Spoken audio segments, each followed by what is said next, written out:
Get down! Enemy soldier incoming.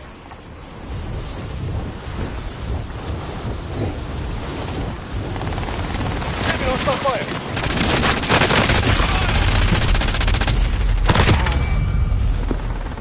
They're targeting me. I'm moving.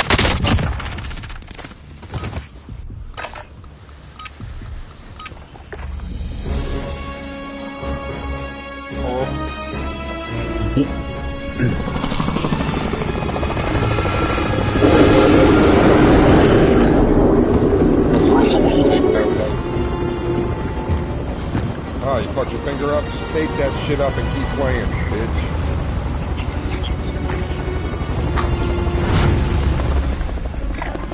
Moving. Battle Royale. You've got gas closing in fast. Get to the safe zone. So where are we going? Where we always go. Oh, okay. My headset died. I don't know why.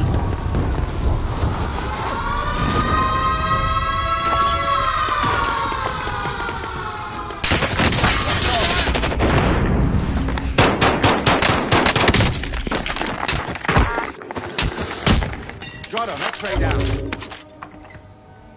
Gotcha.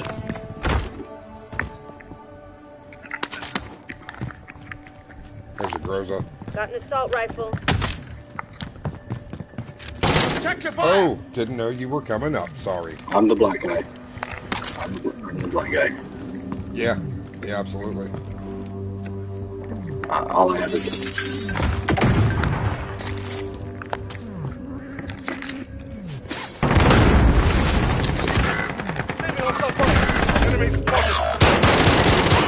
Check your fire!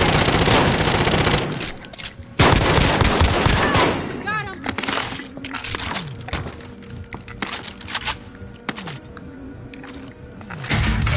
Yeah. 25 are still active in the AR. Yeah.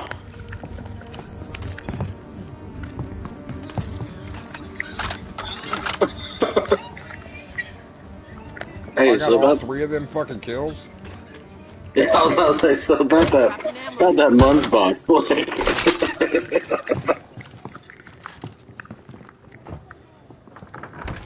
Claymore there. Claymore there. Door shut. I don't see anybody at loadout. These motherfuckers got wiped out. Was that a team wipe? I thought it said team wipe. Did anybody else get a kill? I got 3 there. I have 1. There you go. Who's watching my stream? If you're watching my stream, say hi. Hello. You're not watching it. You're part of it. Mid-caliber here. What's that? Losing ground. I need a heartbeat. Alright, so we got teams down here. Hostiles in the area. They look like they're in a gunfight right now.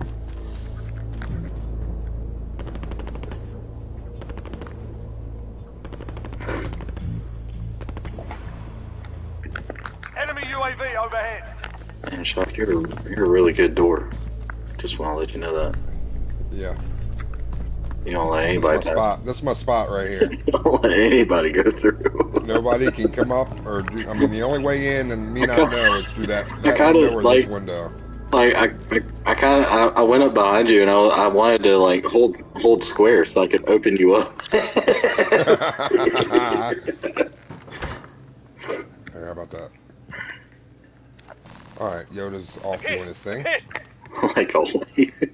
There's loadout money. Come on back. Come on back.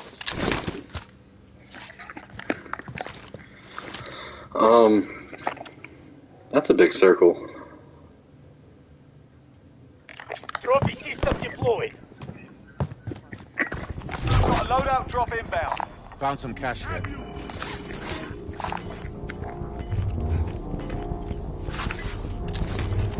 Right here, Yoda. It's right here. Dibs on that. No, they already Gas dropped is it. moving in. New safe zone located.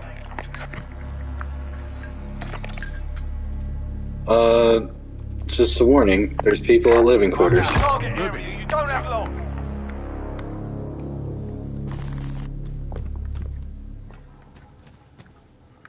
We got guys parachuting into control. I'm good. I just need that loady. I'll be feeling great. I'm on the way. All right. Friendly UAV overhead. Oh, Enemy looky there. UAV overhead. Contract is complete. You're cleared for I can get it. payout. You want me to get it?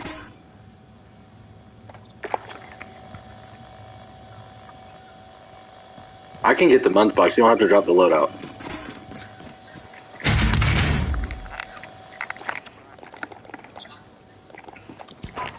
I got a cluster strike. Just be on the safe side.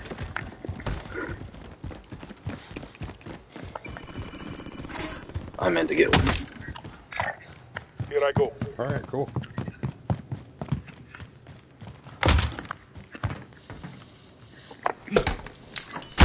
Friendly loadout Oh, drop shit. on the way. I hope that doesn't fall off.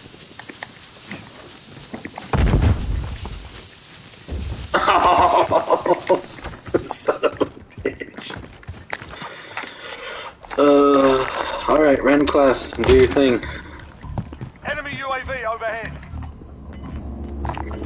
This is here. I'm good on that. Oh, I need that.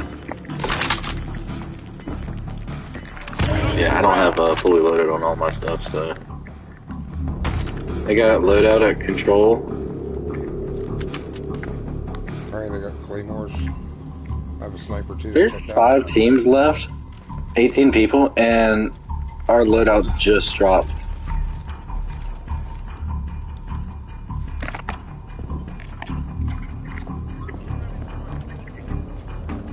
Like, yeah, so we got people. I know. Okay, so there's people at Deacon Zone. There's people at Shore. Trophy system deployed. There's 2 helicopters over at Grandma's house, so there's got to be people there. So that's 3 teams already right there, and then us, and then there's definitely a team at control because they just got a fucking loadout Enemy over there. UAV overhead.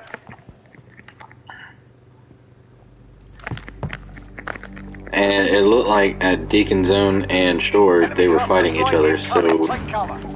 pretty sure soon. Good, I think they know they're in there. Gas is inbound. Marking new safe zone. Oh! I just clustered him. Good copy. We need to move. Strike away. Get ready. I clustered him. They got scared.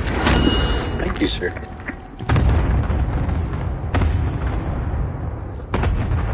Okay. Well, they saw me in the window. And he sniped me before I could. I got the cluster off. Anybody got any extra plates? Body armor here. Oh, thank you. Here's 2. Here's 2 Got some to fill body you up. armor. Oh, thank you. I'll be in the bathroom.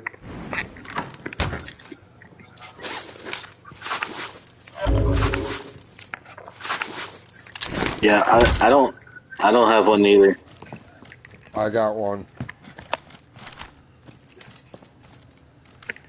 Yeah, the random thing didn't give me one, so Contact. yeah, because it's fun. I was getting dubs earlier with random loadouts. Enemy UAV overhead. Gas is inbound. I feel like I really want to like rush them, but I don't.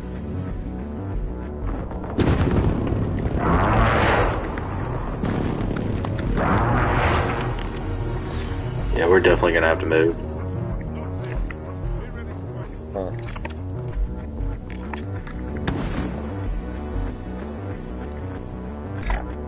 I'm going. Enemy soldier incoming.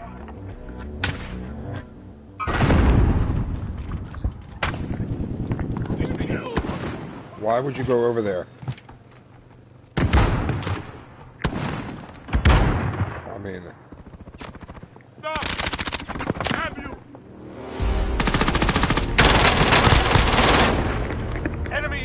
overhead.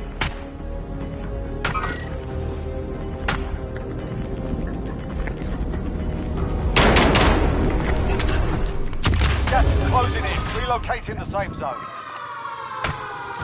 Friendly sentry gun online.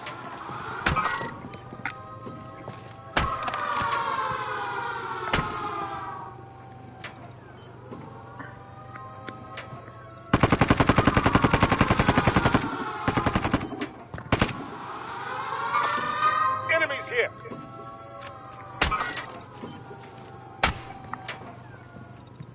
Fuck.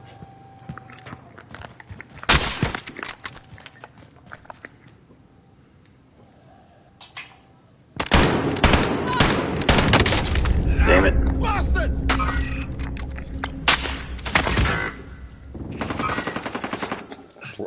Little tap, please. On your feet. Let's go.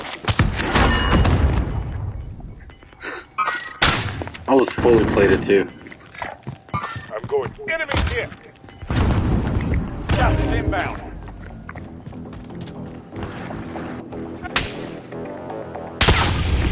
Top of prison. Top of fucking prison.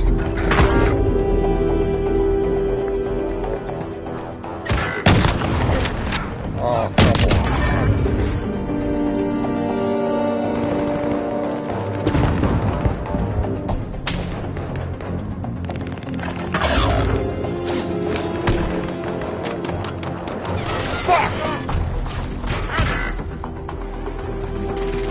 Got sniped from fucking control center. 25 remaining. We Bitch. lost that one, but we'll come back stronger next time.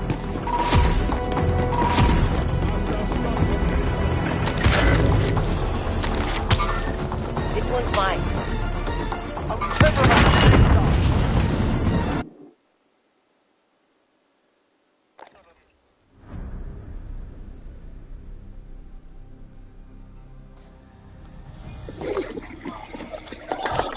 Alright, give me a second.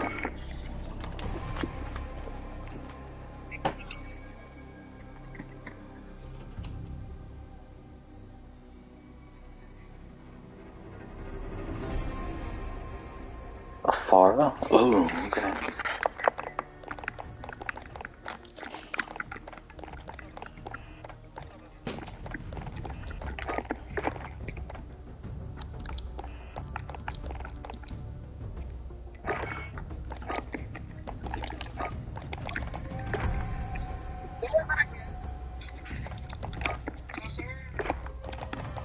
If they take that one from Logan Thomas away the other night, that's not a catch.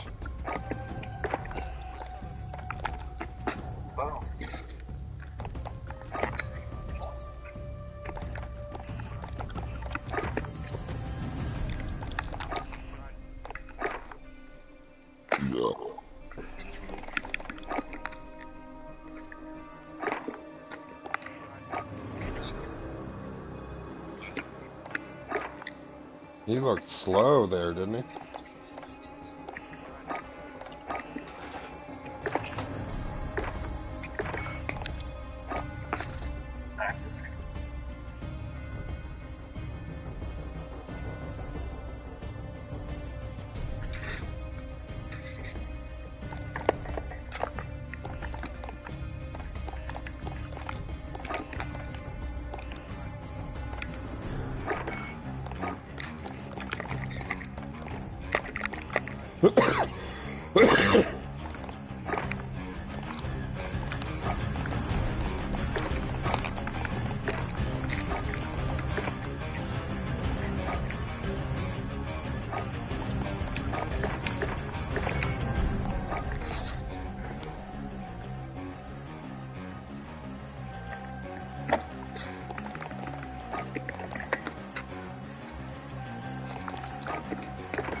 Okay. I'm ready.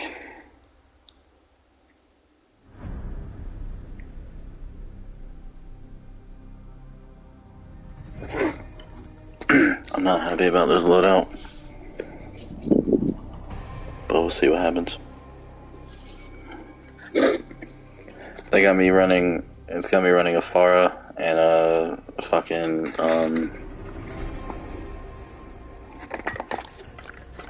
a Farah and a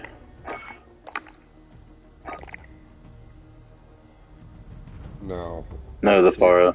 It's a Cold War gun. F-A-R-A, yeah. And the Stoner. It's the Farah 83 and they got me running a fucking Stoner. Yeah.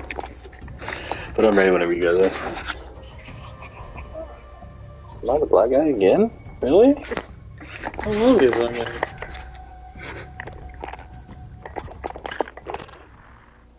Shit's still on random, so okay.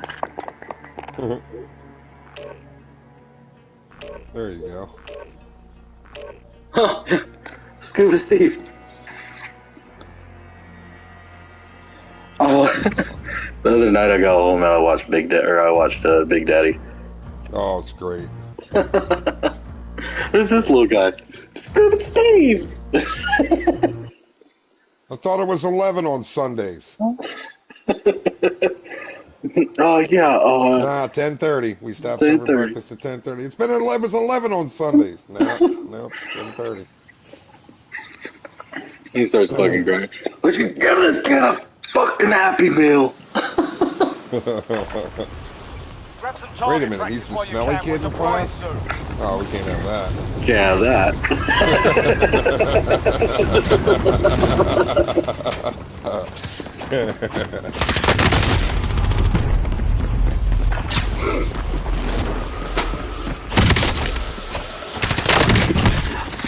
Why are you not going with me? What? I can't go unless you go with me.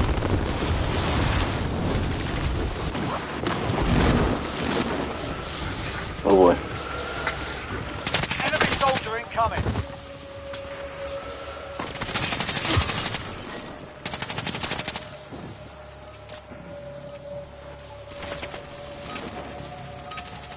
Playtime's over, mate. You're going to the war zone.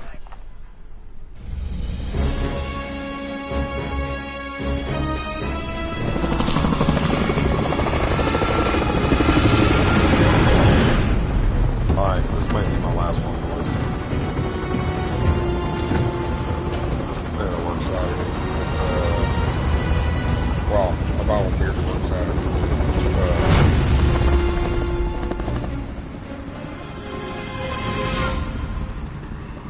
Battle Royale.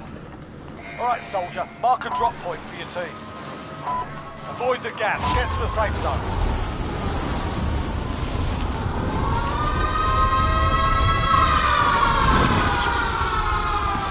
Hostile dropping into the area. Your primary objective is to kill them all.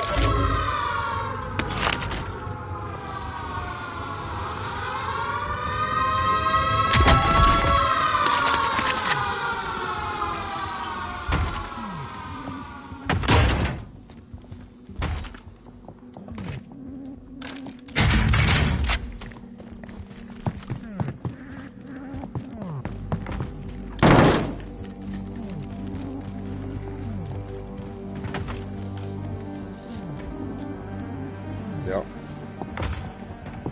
And your positions here? Right behind you, Steve.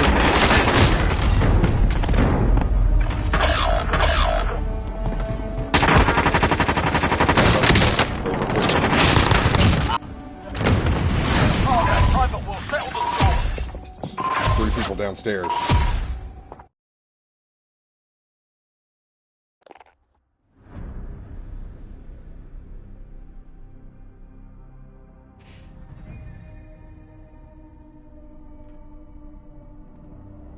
Taysom has 50% completion.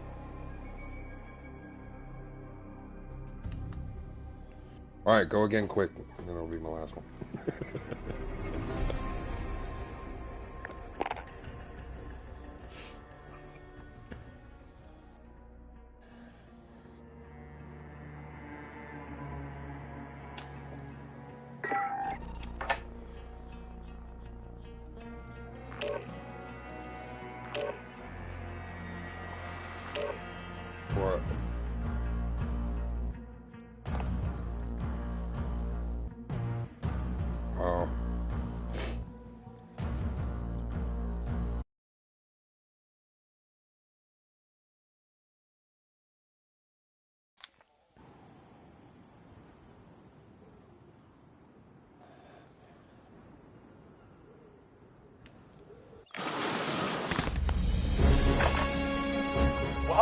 deployment. Now's a good time to warm up.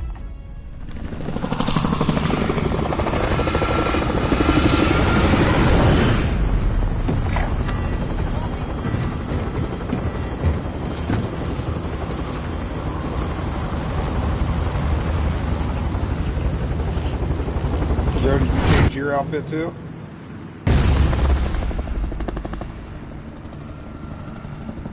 Battle Royale. This fucking give us Get an advantage. gas closing in fast. Get to the safe zone. Sorry, we don't go there, kid. I'll do this.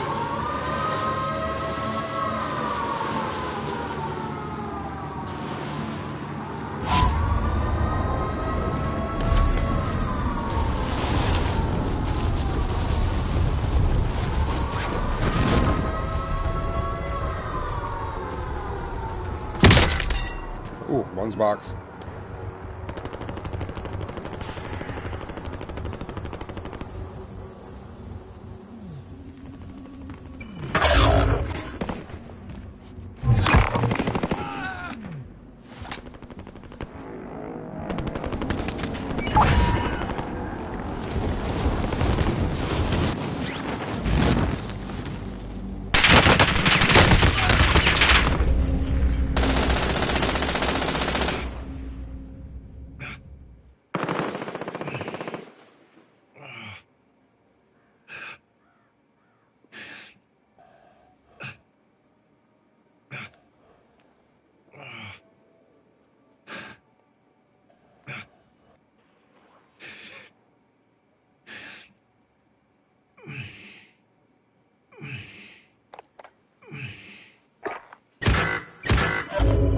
Moving. I got an ammo box. I'm popping it. Gotta dig deep. Yeah. You're not dead yet, Frank.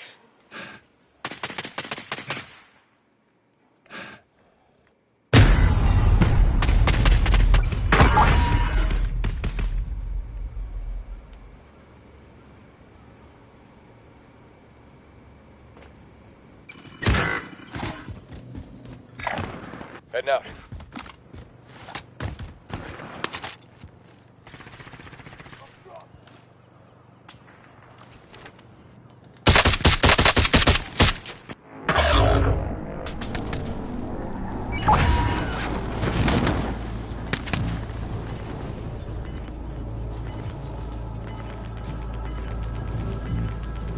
Armor satchel out here on the patio.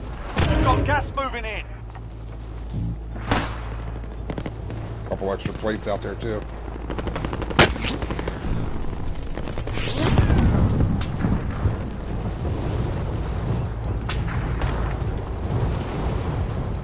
We're out of time.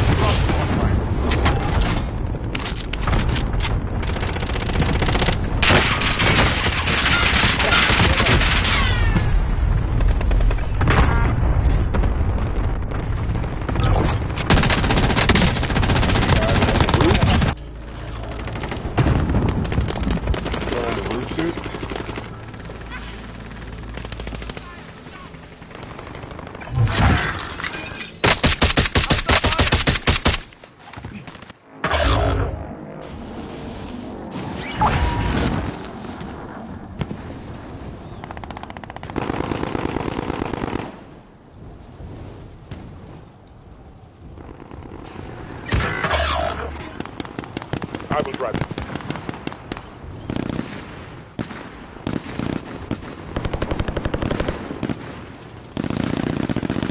Friendly loadout drop on the way.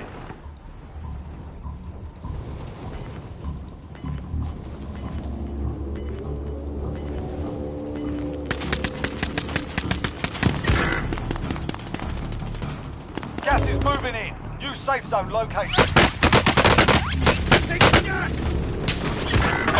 Here located.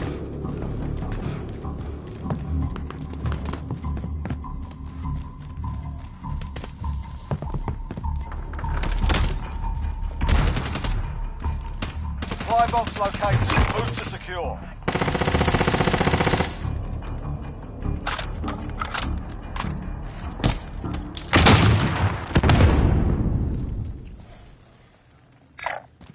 Here I go.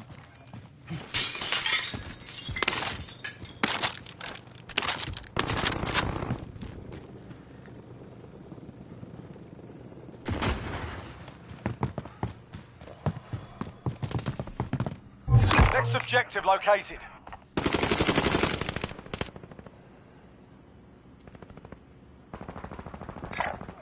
Moving.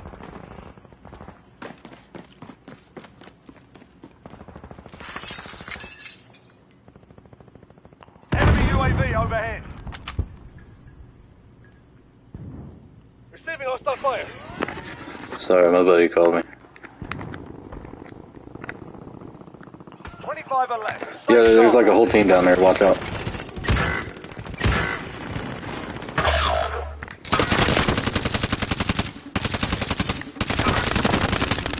I'm coming to help you because I don't give a fuck.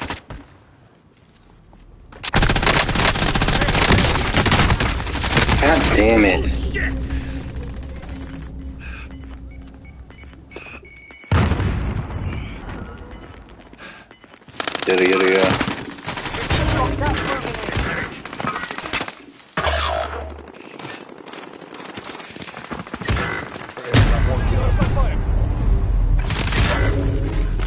They see you shooting. Oh my god, this guy just landed right on top of him. 25 is still standing. We lost that one, but we'll come back stronger next time.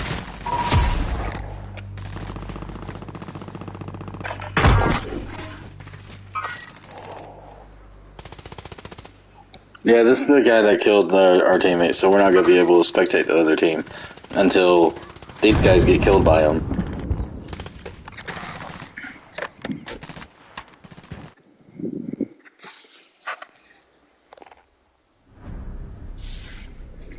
That was brutal. That was brutal.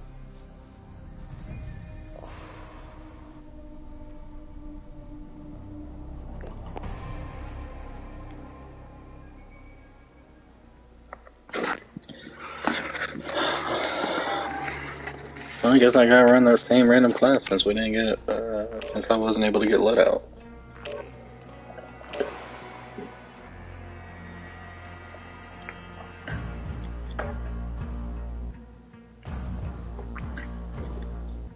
How big of a day you got tomorrow, Stock? It's not too bad. 6 stops, 10 calls, but it's the farthest route away. I should be home by 3. Why? What's up? You working tomorrow? No, I'm off, but so remember me telling you that I had my dog is still at the fucking trailer, right? Right. So I gotta go get her tomorrow and see how she does with my roommate's dog. And I'm still gonna keep her no matter what. Like if I have to alternate when they go outside or whatever, whenever I'm home and he's not, then that's what I'm gonna have to do. I hope so. That's what I'm hoping. And I'm gonna clean up my room a little bit before I do that, and then rearrange shit.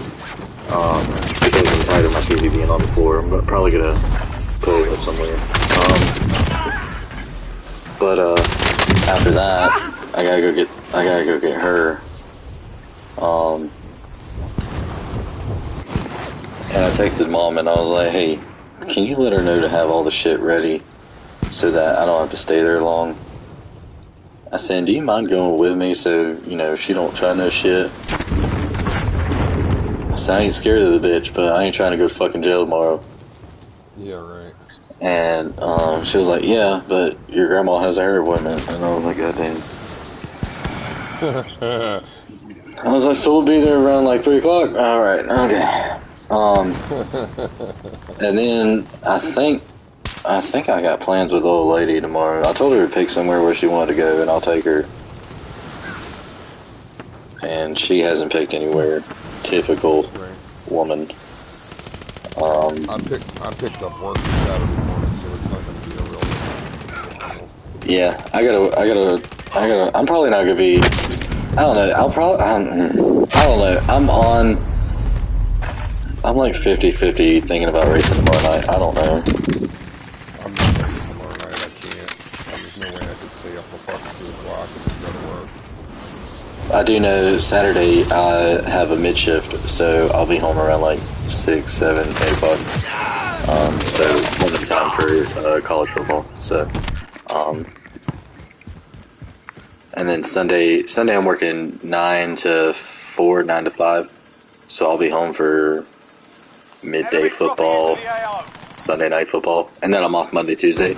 So I'm drinking Sunday night. Maybe. Right. Saturday night.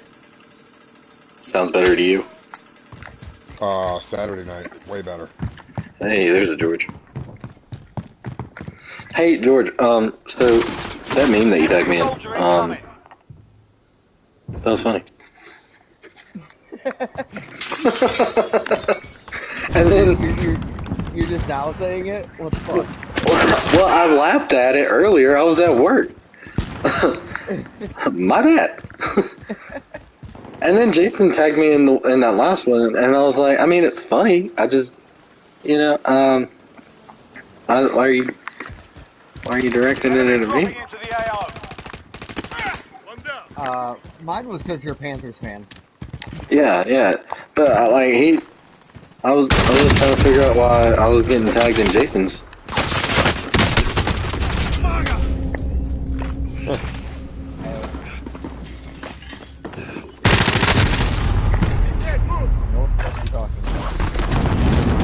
Taysom Hill fucking sucks, bro. You didn't see the one that Jason did?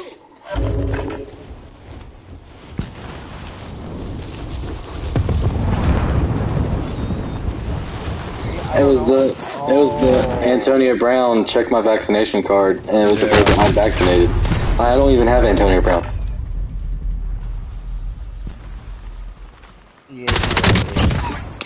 I think he thought it was Godwin for some reason. Yeah, I have Godwin. I got Godwin, not Antonio Brown. Why would I trade Robinson for Antonio Brown? That's stupid. Oh my god, this lobby's never gonna kill.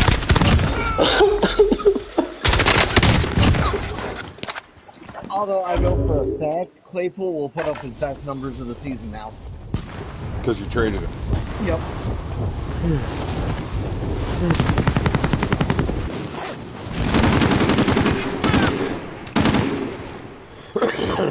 Enemy soldier incoming.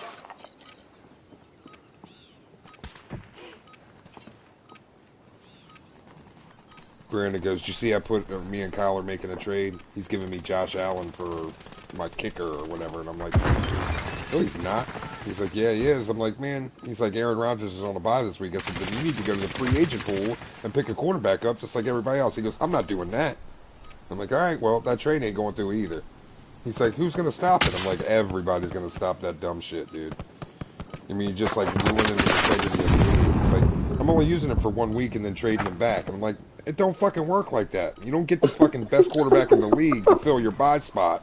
Enemy dropping into the AO. Like, and I was like, the trade deadline is Wednesday. So whatever trade you make, you're stuck with. So you're trading Aaron Rodgers for Josh Allen, and that's not going back. So that's what they think they're going to do. Kyle's going to drop Aaron Rodgers, and Brandon's going to pick him up immediately. Well, he's going to go to waivers. And I guarantee you, I'll be on him before I let him get it. But who's first on the waiver wire? Battle Royale. That's right. He's been talking about getting a replacement for Mac Jones. Best believe the second I see he hits the fucking floor, I'm calling Lily. I'll tell Lily. I'll call him right now and be like, "Hey, keep your eye on free agency for a while."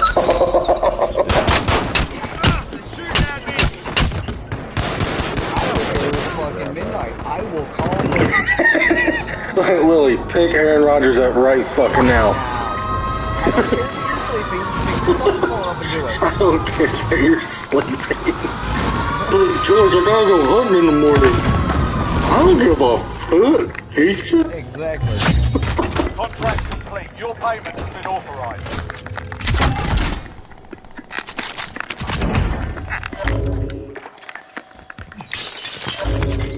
I have seen the field of fuck, and it is barren.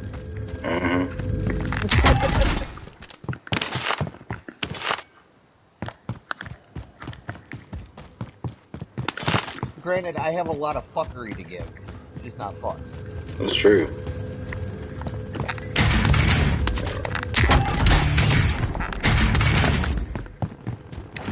I pissed this guy off. Came up the steps, I hit him with a rocket. There's more people here. Here they come.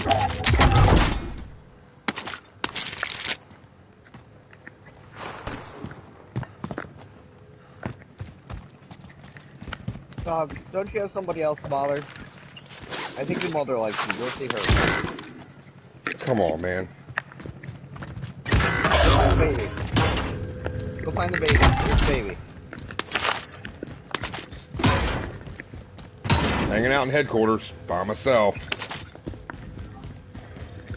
Sorry, he hit the fucking supply thing. I want to go get it, and while I was down there, I figured I'd loot this shit. Nobody's fucking down here. My bad, job. Sorry. Just figured I'd get loadout money before I came back up here. Yeah. Victory rests on your shoulders. Finish the mission. Gas is inbound. Come down here to Grandma's house, ain't nobody here. The resin in the bathroom. That's my nig. Which one? Nobody's at Grandma's house. Come to Grandma's house.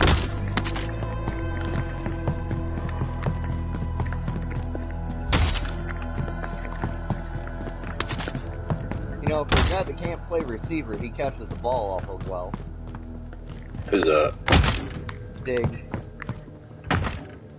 You're talking about, oh my god. Whole team behind me. I didn't even know. Probably because my headset's dead.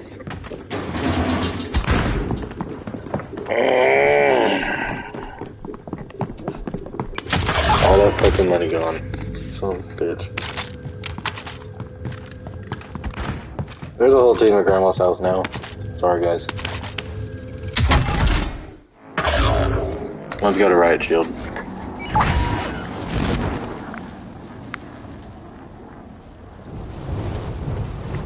Got a loadout drop inbound. Dear Jesus.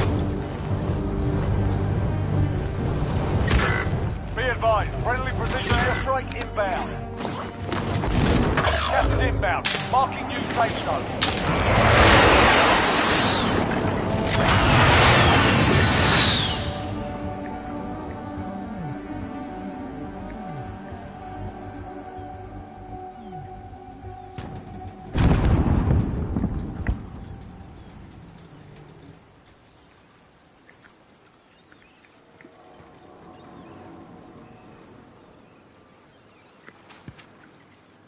Enemy soldier incoming.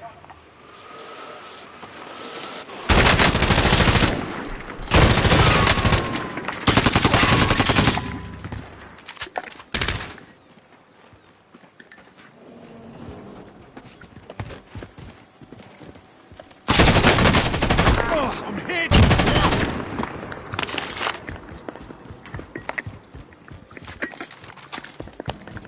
Enemy UAV overhead.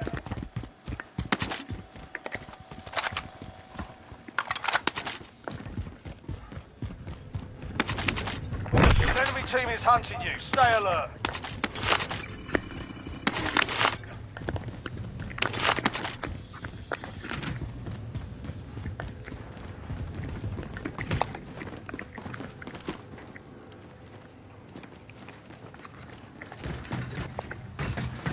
Ooh.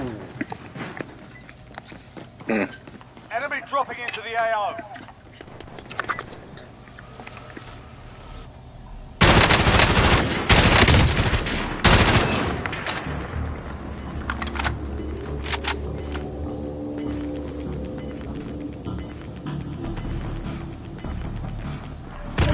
ground.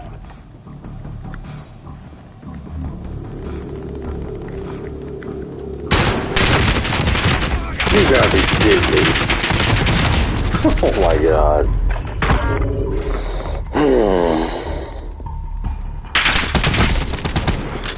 How did we not fucking run out?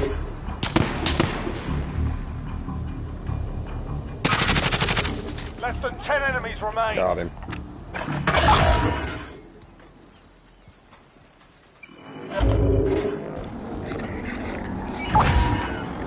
I'm going to get my shit.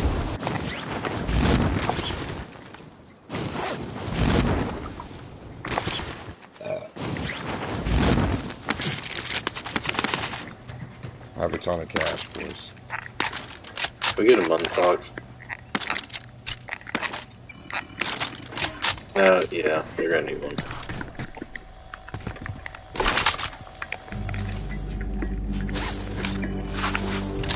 Friendly UAV overhead. Can I get a little bit of money for a cell? Gas is inbound. Marking new Got your safe cash zone. here. Spare cash over here. Dibs on that.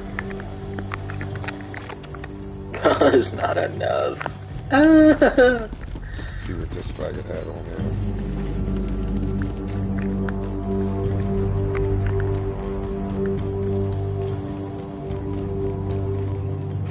Damn, he had a 5-star LMG, custom LMG. Alright, let's go back in this house over here. Moving.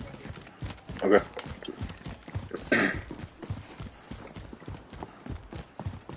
I'll hold the back room of this motherfucker down. Come on, Yoda. We got everything we need.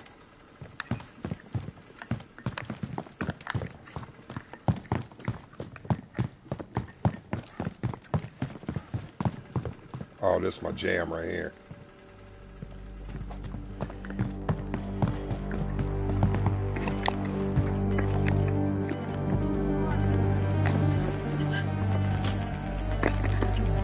Three teams, 9 people left. Setting Claymore. We've got gas moving in.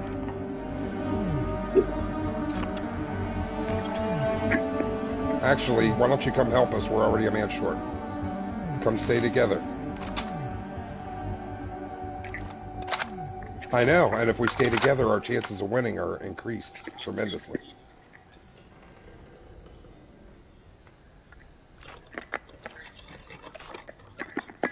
Right, but if you're here and crazy shit happens, we have a better chance of Enemy winning spotted. the fight. Shaggy, you have a heartbeat? Yeah. Yeah, there's that one guy that you got pinged. That's it. That's all I got on heartbeat. I don't even have him now.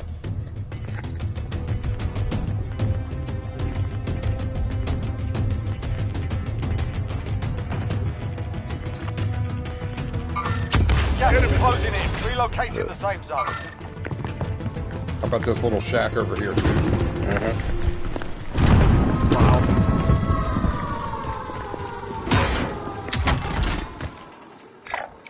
I'll go this way. We can rotate around the back side of this by the truck.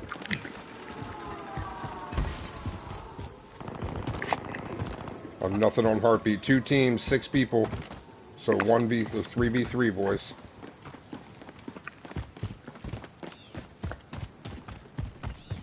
Nothing on heartbeat.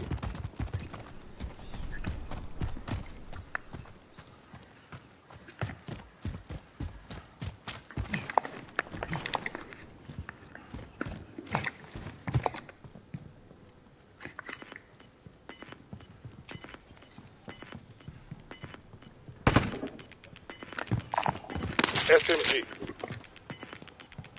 We've got gas moving in.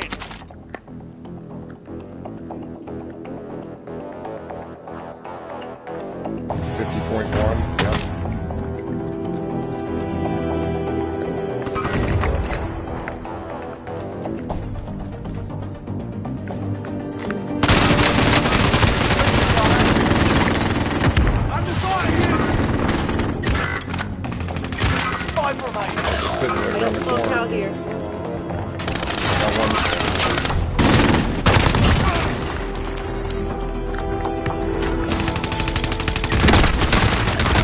You're the last one of the team. Finish the job.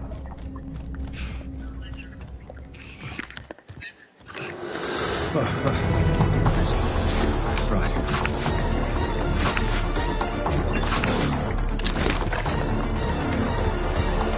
1v1 here, Sue.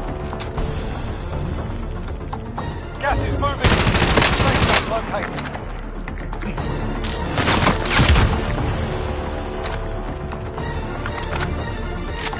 Gas is closing in.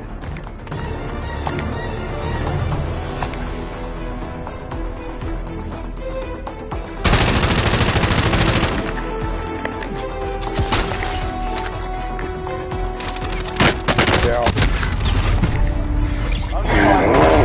Kill the weak next time. Thanks for debrief.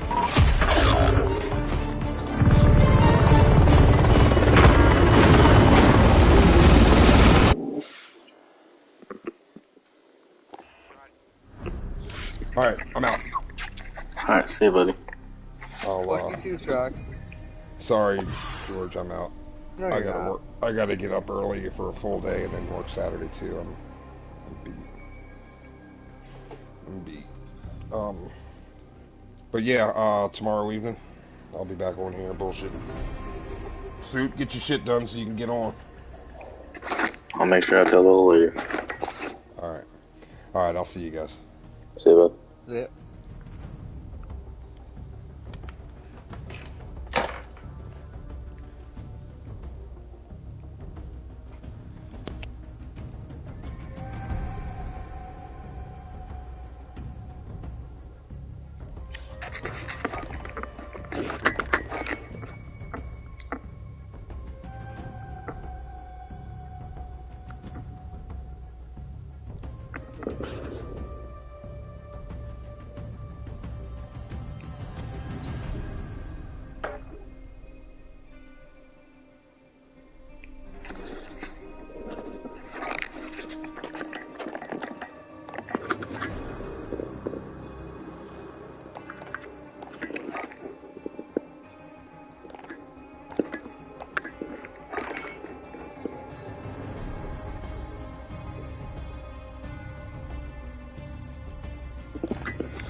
Alright, Yoda.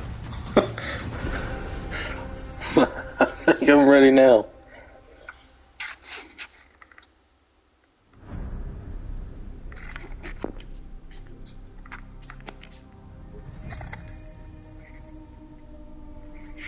Okay, I'll just go fuck myself.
Boy, Taysom Hill going on.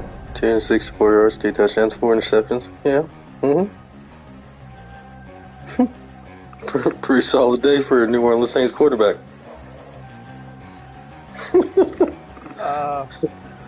Not really, because one of the defensive linemen fucking picked him off. Like I said, very solid night. You know who's having even a better night than Taysom Hill? Who's that? Zeke. Only 45 yards. Big night. Huge night.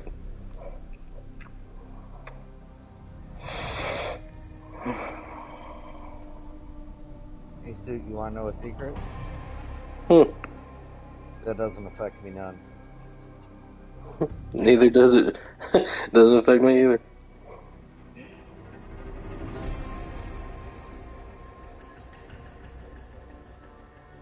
I know someone that does.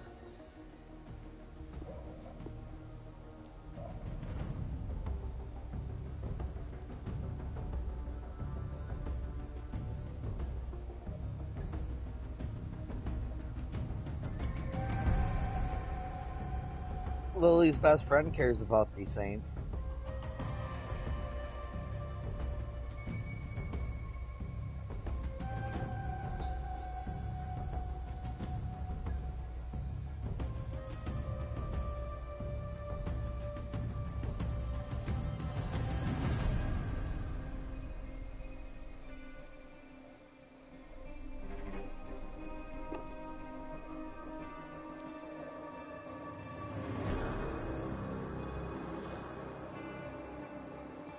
But, you know, Yoda, it's kind of funny if you actually knew who Lily's best friend was.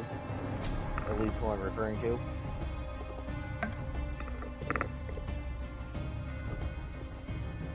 Do you know, Suitor? Wait, say that again? Lily's best friend. That loves the Saints.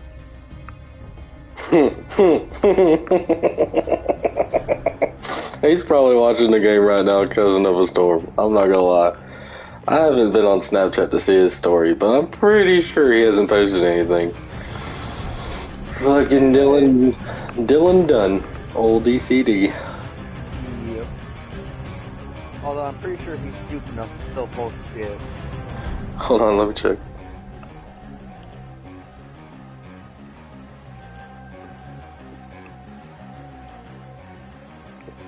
He probably posted like his TV of like the start of the game where they're showing like the Saints versus Cowboys. Yeah. And that's probably the last thing you see.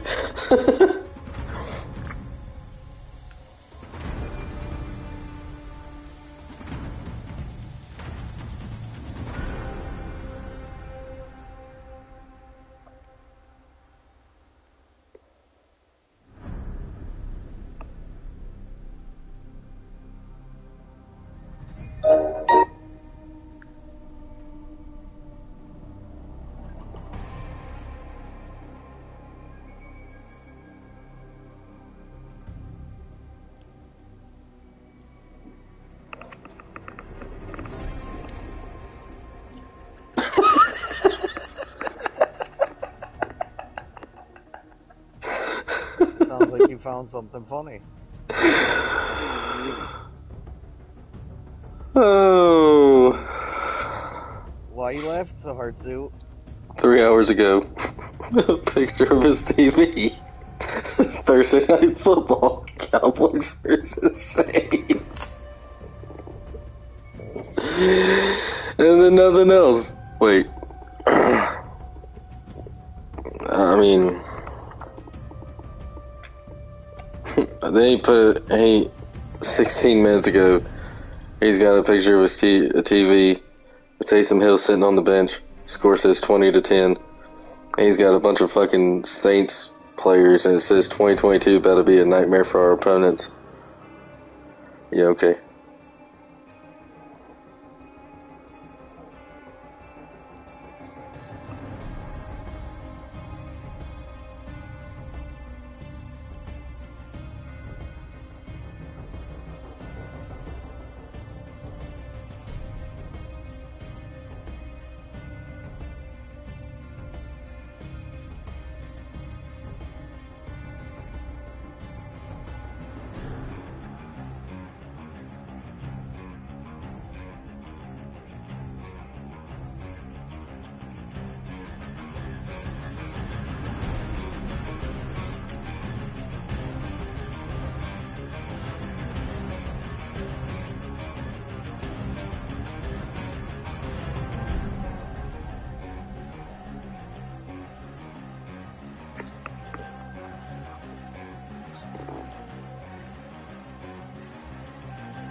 Oh, that is fucking awesome.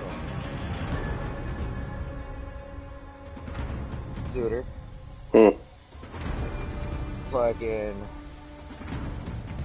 Steve is fucking already putting a hurting on fucking Jason. He's projected 53 to 47. I'm about to blow Kyle out the fucking water.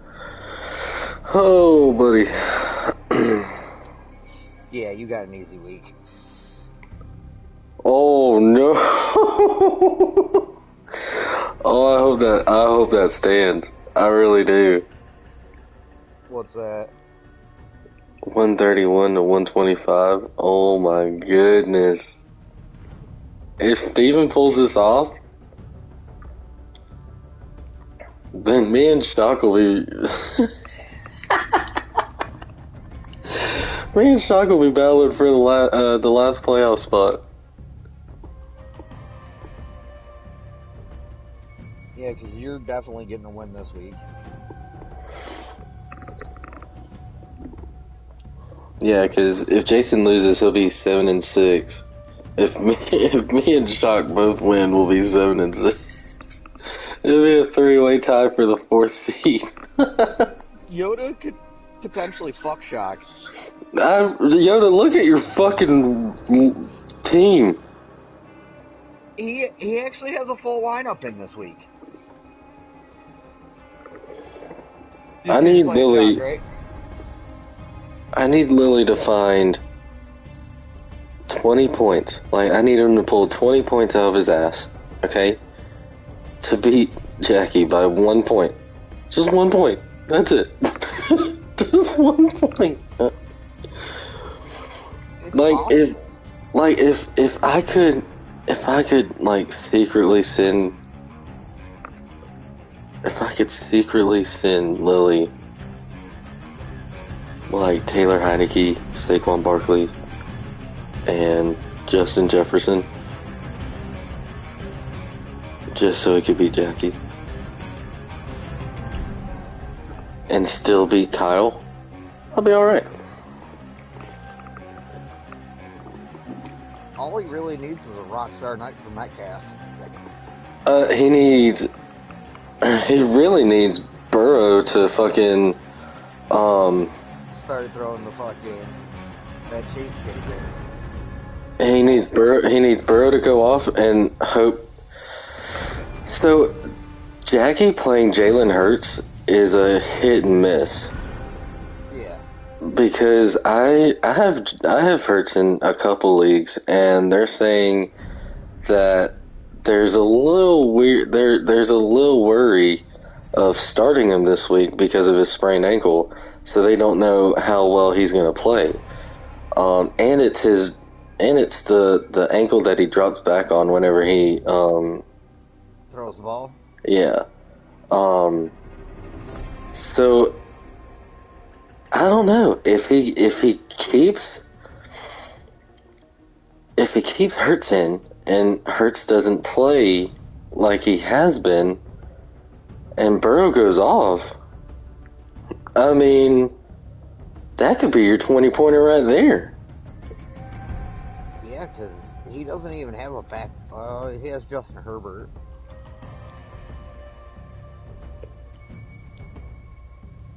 And Herbert's playing against Cincinnati's defense, who has been playing pretty fucking good here lately. And the Chargers' offense has been mediocre, at least. He might get it done.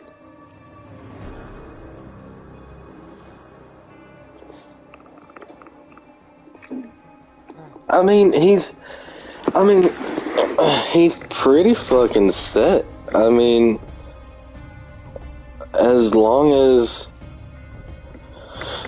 if Russell comes and plays like old Russell and actually throws the fucking ball to Metcalf, and Carson's still on injured reserve, So Alex Collins is gonna get most of the fucking carries. Unless he splits them with new signee running back Adrian Peterson. And then Jamal Williams, he's gonna get the most of the load against the Vikings since Swift's gonna be out.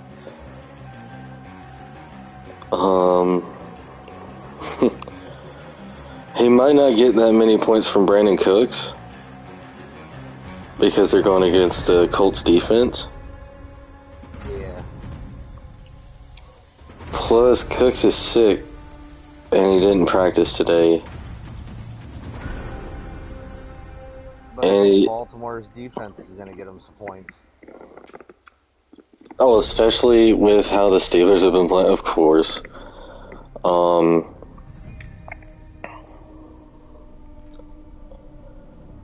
Lilly might have to take Cooks out because they're saying if he doesn't get better by tomorrow, which I mean, he's got AJ Green, he's got Mecole Hardman.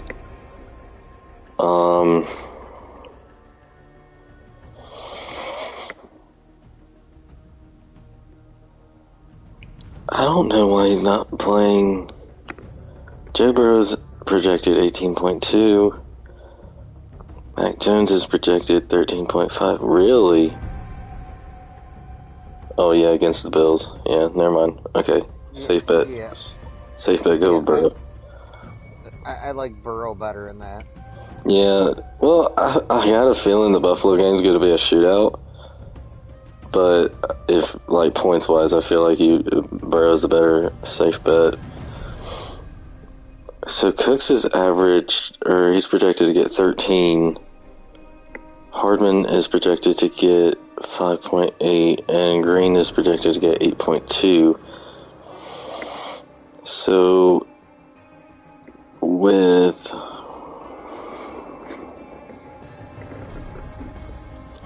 AJ did see the ball really well against Seattle last week, or 2 weeks ago.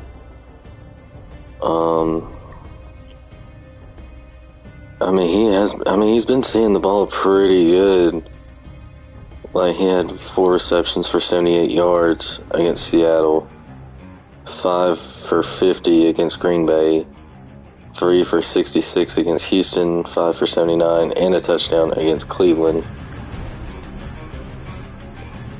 So, if he has to, AJ Green would probably be the best bet, especially against Chicago's defense.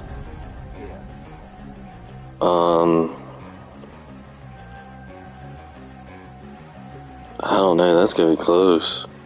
Because, he's got Logan Thomas, who had a monster, not a monster, he only had 3 receptions for 31 yards, but, and that was his first game back.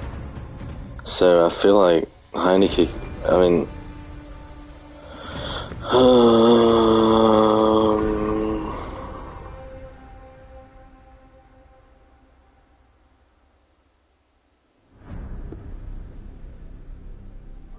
it says he could be primed for a larger snap count week 13 against Vegas. So hopefully he gets more. I think he'll get more than what he did against Seattle. And then Jared Cook.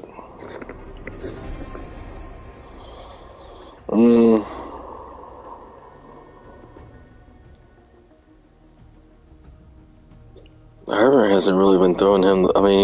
He had a touchdown last week against Denver.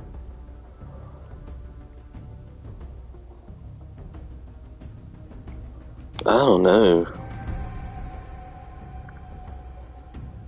It's gonna be close, I'll tell you that. Because, Jackie's got Henderson, who's questionable, and was a non-participant at practice today. And he has yet to practice all week.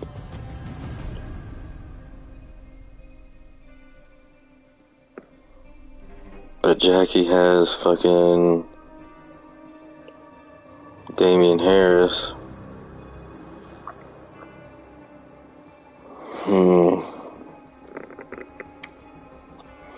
And Zeke's already got Jackie's 6.7, which isn't really much.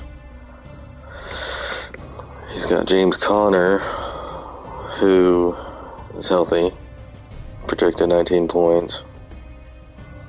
Tyreek Hill, Jerry Jeudy, and then a Fear Myth.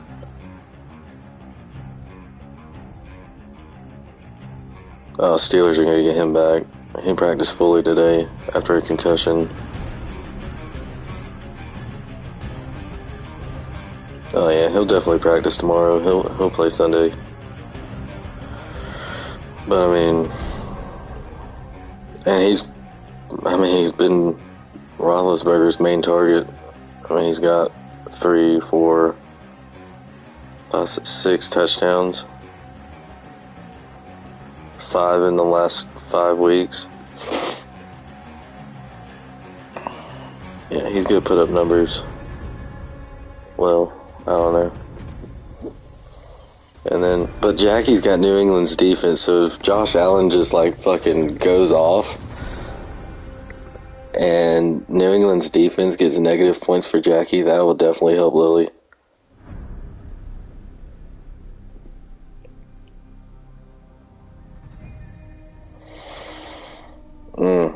That's oh my god, if Lily he called me the other day. It was that day that Lily, it was that day that he called you, and he called, like, I think he said he called you and Shock, and you guys said y'all were working, and so he was like, fuck it, I'll call Suter, he's not doing anything. He was right. I was just fucking playing Call of Duty, waiting to go to work. And he was like, you know, I'm feeling it this week. He said, I feel like I could pull out the upset. He said, just imagine Jackie getting shit on by the 1-11 team, the worst team in our fucking fantasy league. That'd be funny. Especially with all the fucking shit he was saying earlier, talking about I didn't need no shady shit. I'll see y'all in the fucking finals. And dude, I got a feeling first game, or I mean, whoever he fucking plays, whether it's you, whether it's me, whether it's Shock, whether it's Jason, I just got a feeling he ain't making it to the fucking finals.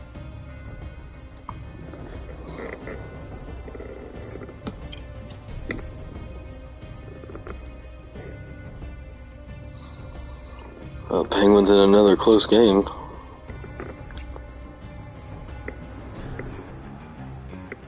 And I tried getting fucking... Whoa, what happened to Kamara? Kamara didn't play tonight? No. I'm really glad he denied that trade then, because I would have been the shit out of luck. And he had Dak on the bench.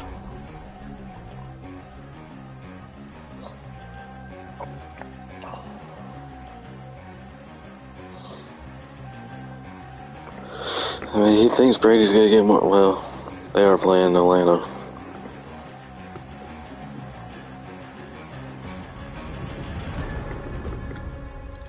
He's got the edge on Zach right now. I don't know how, but he does.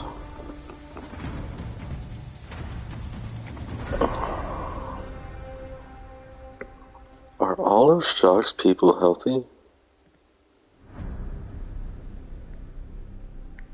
That's something to look at.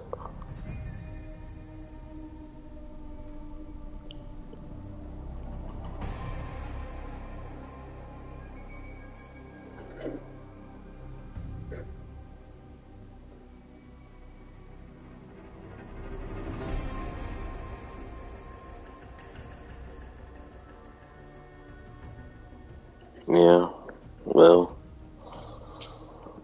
I don't think Yoda's got a chance.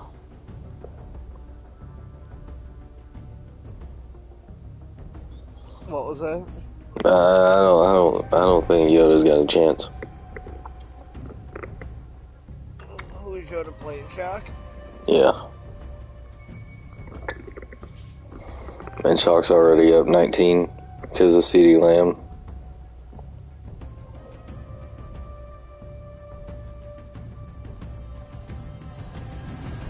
I just don't see it. I mean, the man's got fucking...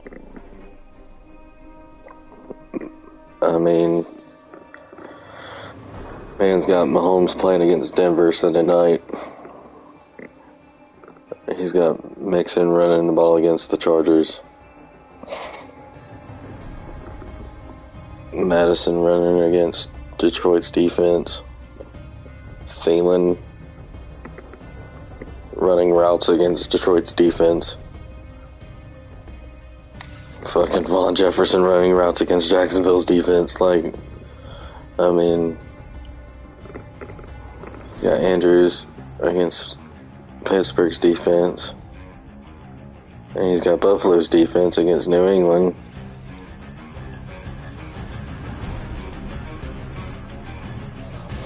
I mean,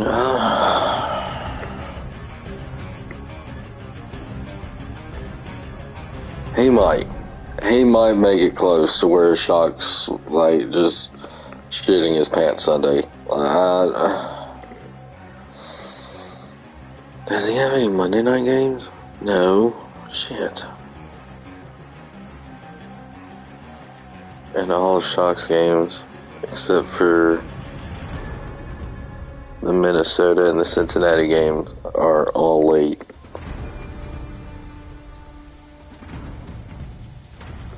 I was gonna say, if Yoda had a Monday night game,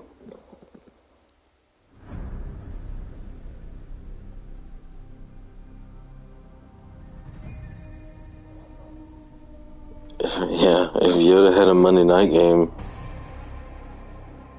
and like Roethlisberger put up numbers against Baltimore's defense somehow, and Gibson's gonna run the ball all over fucking Vegas.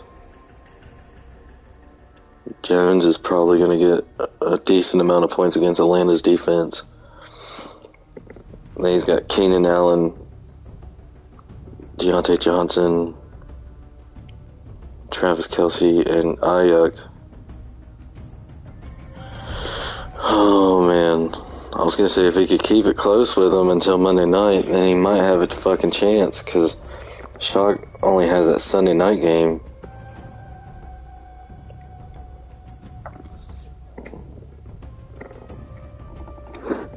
Or if he can keep it close with Shock and then wait until Sunday night, then Shock better hope that Mahomes passes to everybody but Travis Kelce. Because when Mahomes gets points and he's throwing it to Kelce, then Yoda's getting points because Kelce's getting points.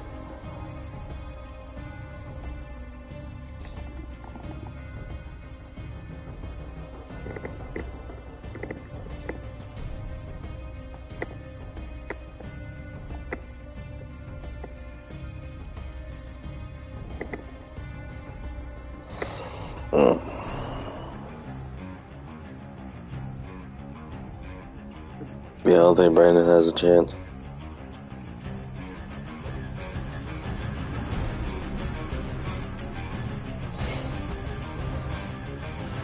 Are they gonna let Kyler play this week? He's healthy. I mean, he hasn't logged a full session of practice yet, but...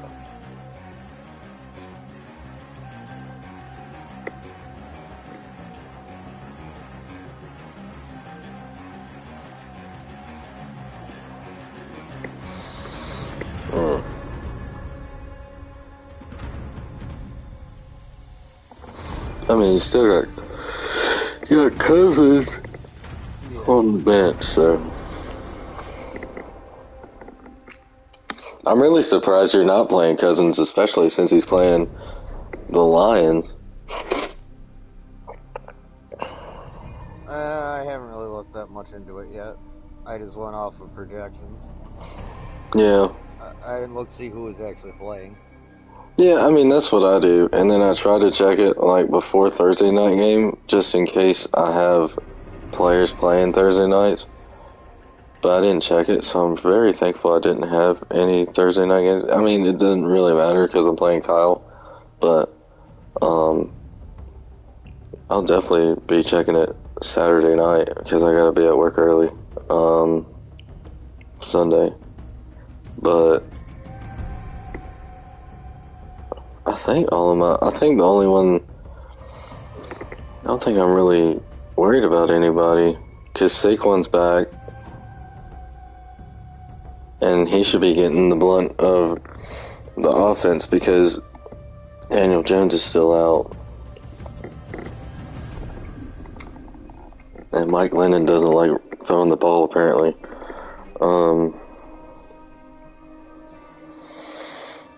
Heineke. I'm hoping. I mean, I got Javonte Williams. I think I picked him up. Oh no, I drafted him. Oh. Okay. Alright. Thought I might have picked him up, but I guess I didn't.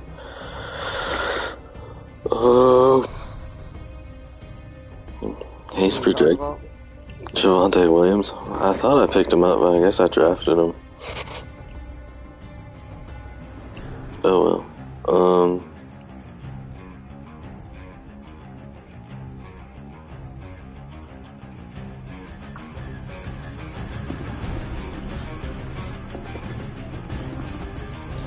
I mean, he put up 20 points against the Chargers last week. He's only got 2 rushing touchdowns. How many receiving touchdowns did he have? 1. Okay. Just checking. He's only had 1 game where he rushed over 100 yards, and that was at Dallas. I mean,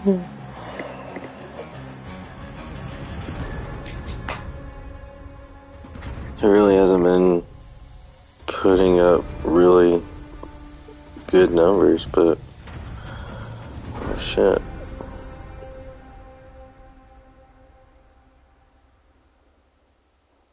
Oh, let me watch this shit real quick. What the fuck is Juan putting in here?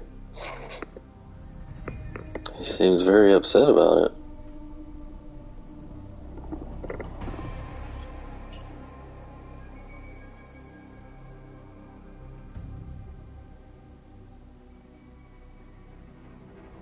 Holy shit.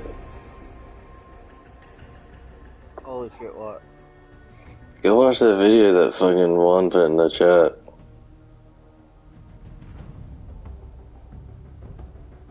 Do I want to? I guess it was a race, or like a truck race tonight, or something. They were coming off the corner, and they got into each other, and then the truck that the dude got into fucking turned. Oh man, that fucking crazy.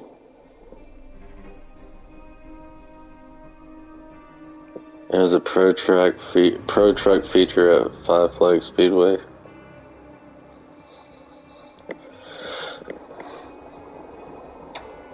He said the guy walked out. I mean, look at that fucking truck.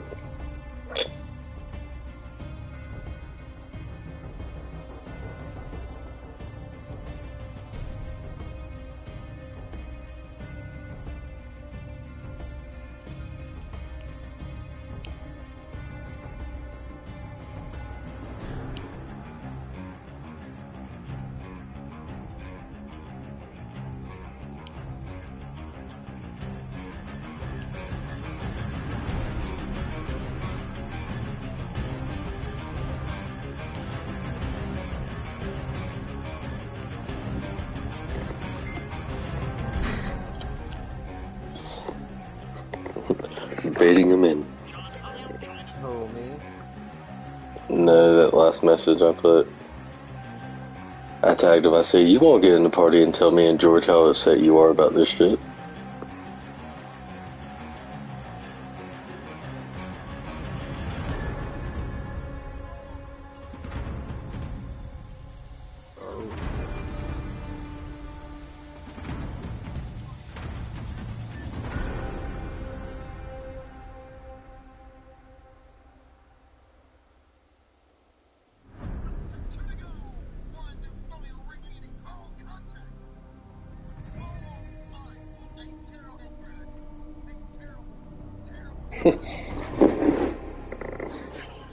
There's a thing that NFL on Fox. I follow NFL on Fox on Instagram, and it was a 3-slide thing. And it shows Trayvon Diggs. It said, "Did Trayvon Diggs get an interception today?" You slide over, it says yes, and then it shows the video of him getting an interception.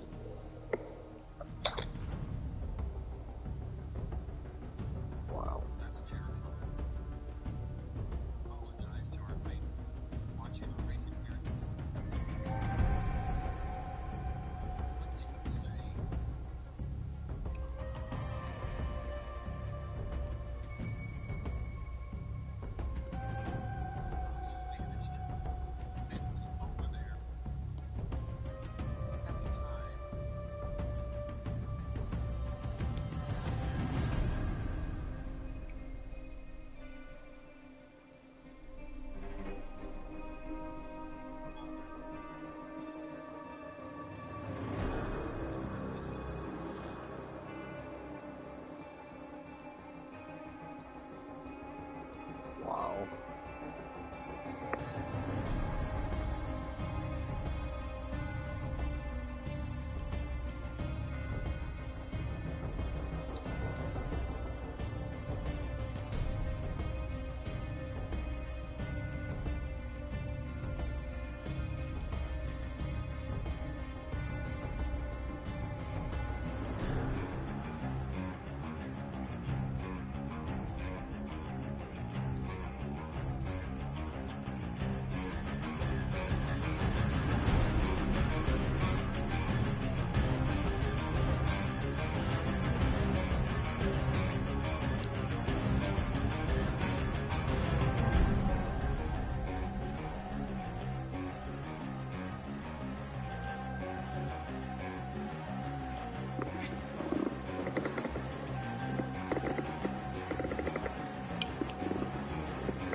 Wait a minute.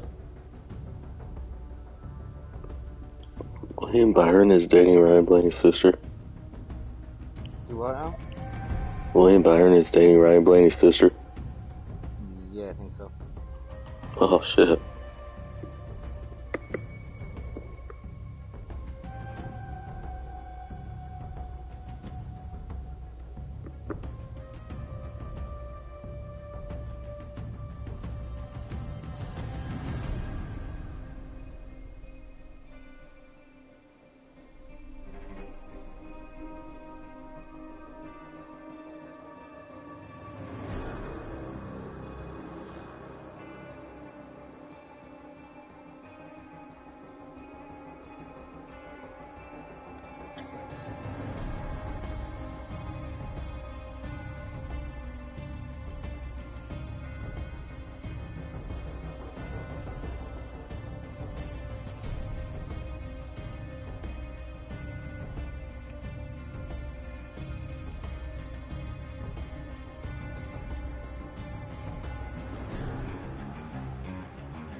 Oh, so apparently Eric Jones is racing at the Five Flags. Is racing at Five Flags this weekend.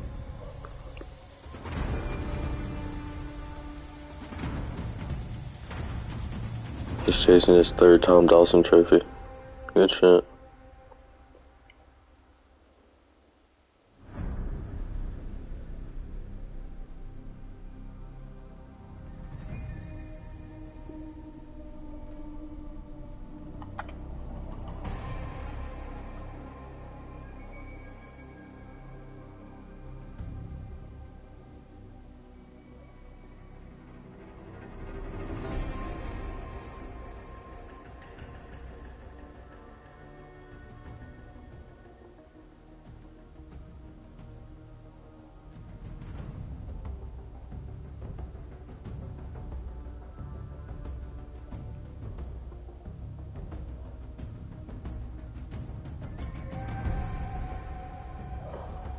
Damn, Tony Pollard's 58-yard touchdown run tonight was the longest rush by a Cowboy since Alfred Morris in 2017.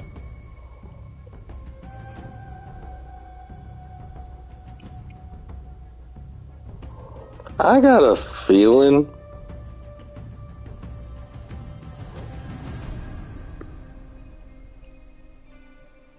something is telling me that if it's not next year, then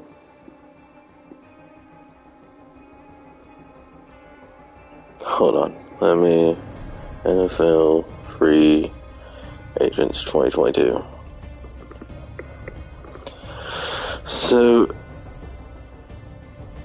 I just, after, I mean,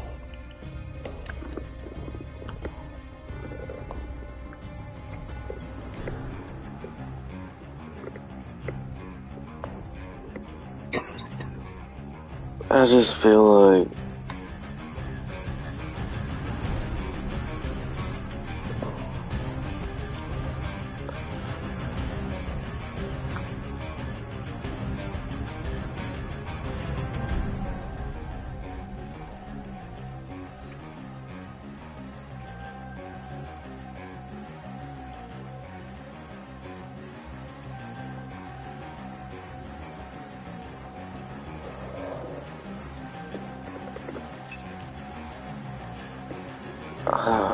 I just,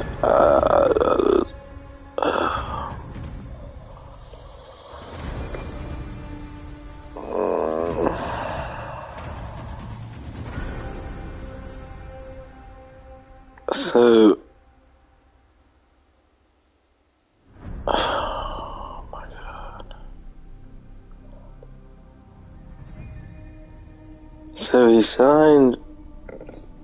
So Zeke signed with the Cowboys for 6 years.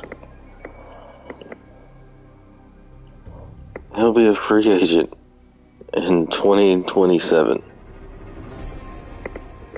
Do you really keep him that long? If he's not performing, no, you trade him. I mean, if you think about it, if I'm McCarthy right now, and I had to judge, and I had to pick who I wanted my starting running back to be the rest of the season, I would definitely put all my money on Tony Pollard. Because 45 yards the whole fucking game ain't fucking cutting it. And I mean, he's not even in his 30s yet. He's only 26. Zeke's only 26. And he's playing like he's fucking 40. Yeah. I just don't see him, like,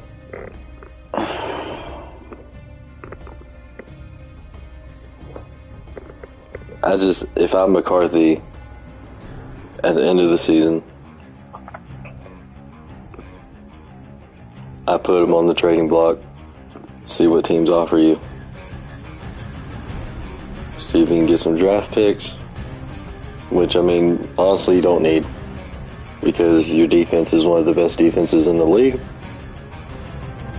Obviously, with 4 interceptions off Taysom Hill.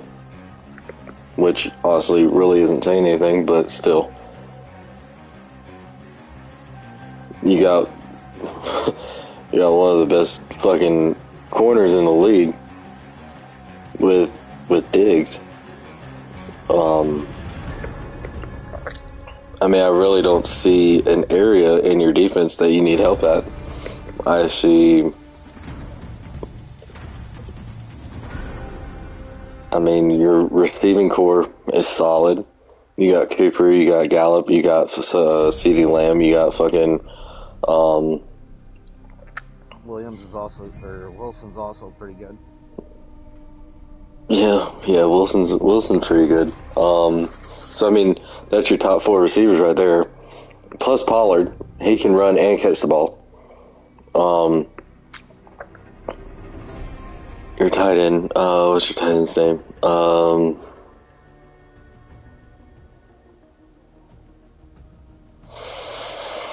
Fuck.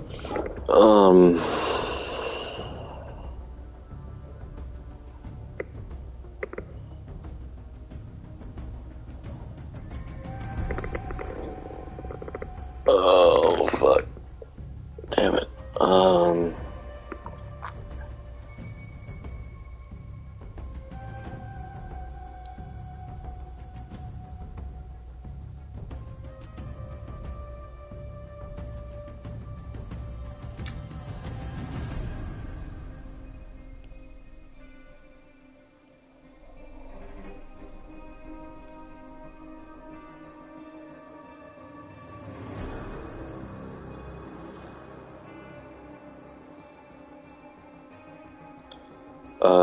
Fucking Schultz. 4 touchdowns on the season. Looks like a main target. 6 for 45 against Tampa Bay, 2 for 18 against the Chargers. 6 for 80, 6 for 58, 6 for 79, 5 for 79. And that's 6 for 58 with a touchdown. 4 for 54, 6 for 53, and the 6 for 80 was 2 touchdowns. Which, I mean, it was against Philadelphia and Carolina. And then you got a touchdown against Vegas. 6 for 53 against Kansas City, 5 for 43 against New Orleans tonight. So, I mean, your receiving core isn't bad.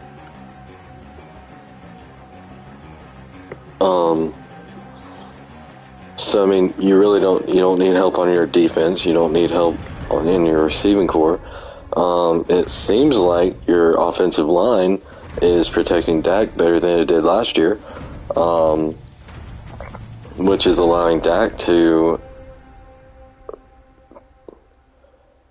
be good. He's not. Honestly, I don't think he's as good as he was, but he's still good. He's not bad. And I can't believe I'm saying all of this about a team that I despise with a passion. But, I mean, it's the truth. I mean, the only problem I see that y'all have is the highest paid player on your team isn't doing shit.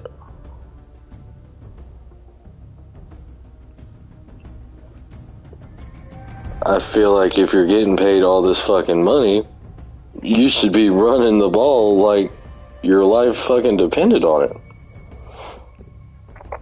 I mean, I just don't see. If they don't get rid of him at the end of the season going into next year, then it will definitely be the year after that. Because unless somehow he just fucking shakes this season off and then comes back and is like fucking the Zeke that they drafted, then they'll keep him. But I don't see that happening.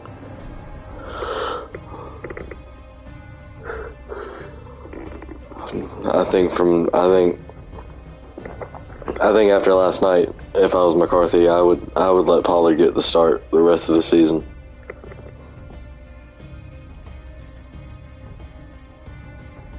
Or at least split snaps more evenly. Yeah, that too. Or just give Pollard more snaps than Zeke until Zeke can show that he actually wants to fucking play. Yeah, make him fight for the spot. Yeah. Be like it's fucking preseason again. You gotta fight for your fucking spot. I mean, honestly, I feel like y'all would be one of the. I mean, I don't want to say Tampa Bay is the most dominant team in the NFL right now because I don't think that's true. I think there's plenty of teams that are even with Tampa Bay, like Buffalo.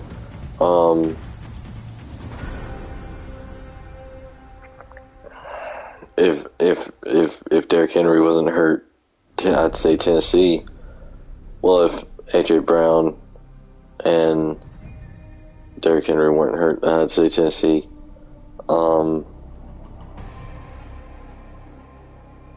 Arizona.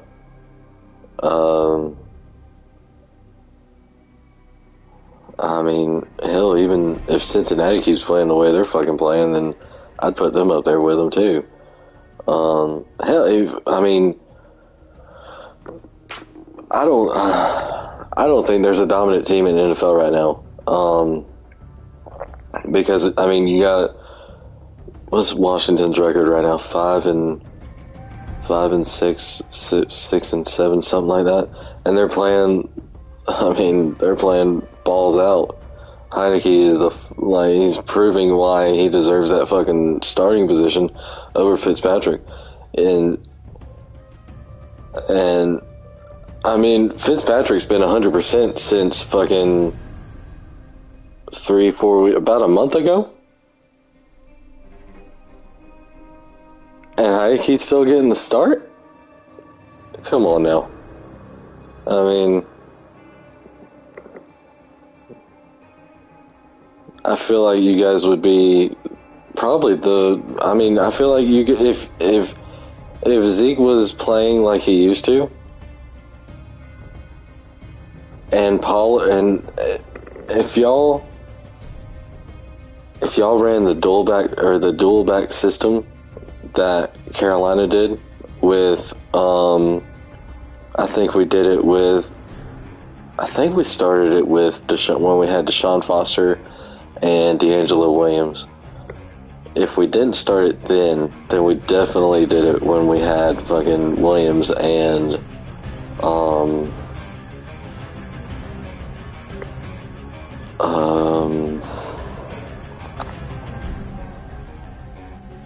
God, what's that other motherfucker's name?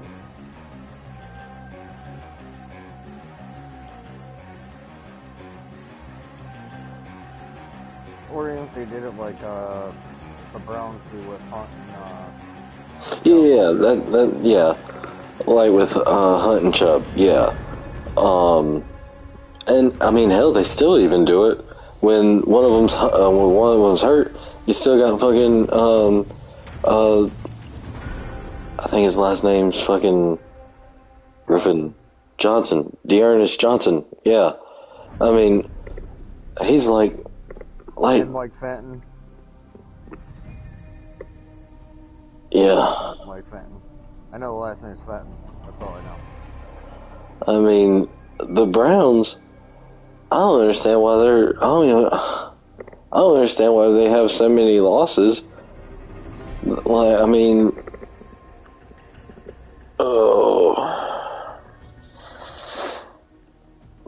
the Browns should have more wins than what they do. They really should. Especially with the three monsters they have in the backfield. And it shouldn't even matter if one gets hurt. They still got 2 more. I mean, it kills me.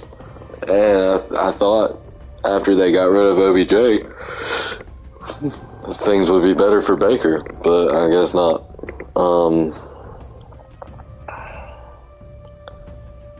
But if you guys ran a dual system of fucking Zeke and Pollard, and Zeke was playing the way he used to, and not just 45 yards a game, I mean, I don't even think Dak would have to throw the fucking ball anymore. I mean, honestly, because the way, I mean, I just watched Pollard's 58-yard fucking run, and he shrugged off like 2 tackles in the backfield, and then made his way up the left side of the field, broke 1 or 2 more tackles, and took it to the house. Well, that motherfucker's fast. And then you got Zeke, who's built like a fucking brick wall, who could just fucking bulldoze over everybody.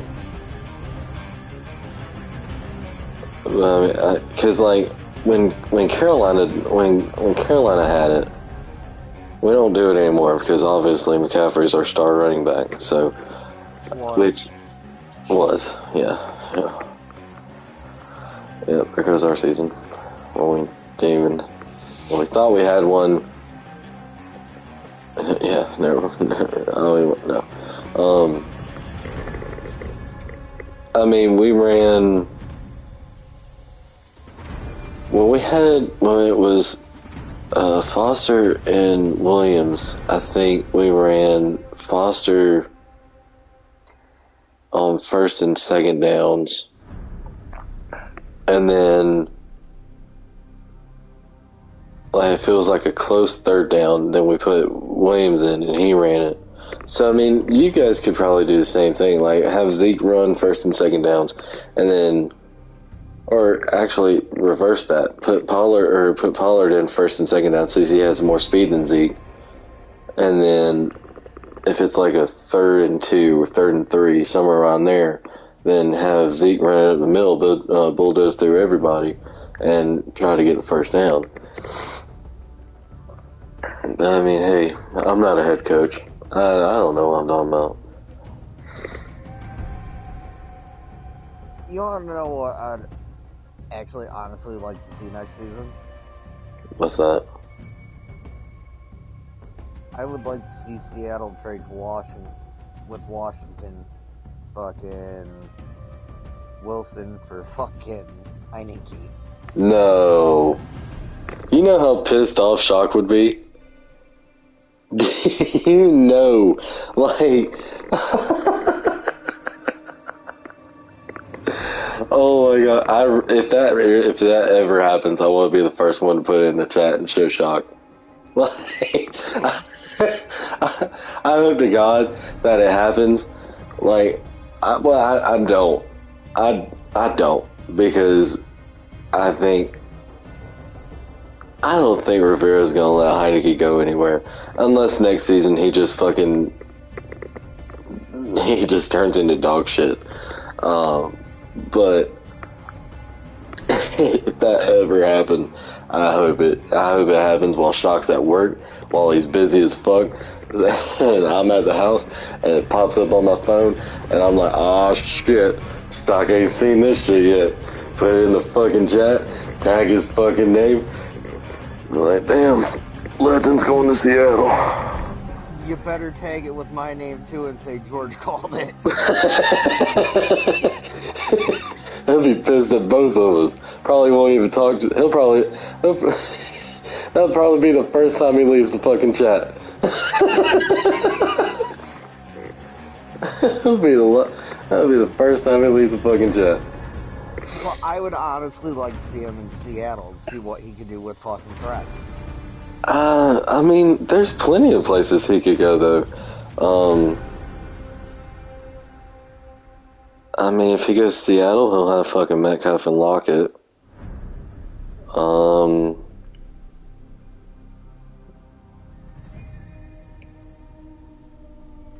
I mean, Tampa Bay. They're not going to give up. Brady's not going to go anywhere.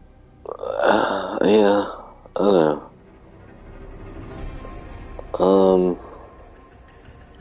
I mean, honestly, Seattle seems like the best option because you don't really want to say any other team because they have really good quarterbacks. Like, I mean, you could say the Bills, but I mean, they have Josh Allen. You could say the Bengals, but they have Joe Burrow. You could say the Chargers, but they got Herbert. Who honestly, I'm a little disappointed in Herbert because after what he put up last season to what he's putting up this season, I really thought he was going to do better than what he is. Tennessee, they got Tannehill. He could come to Carolina. I mean, we got threats. Then we got DJ Moore. We got Robbie Anderson. I don't know. That's I don't know. It's gonna be hard for Washington to let him go though. Unless, like I said, he goes into next season and just plays dog shit. And then Fitzpatrick has to come back out. Because didn't they sign Fitzpatrick for multiple years? I'm not sure. Because I think he signed for like 2 or 3 years.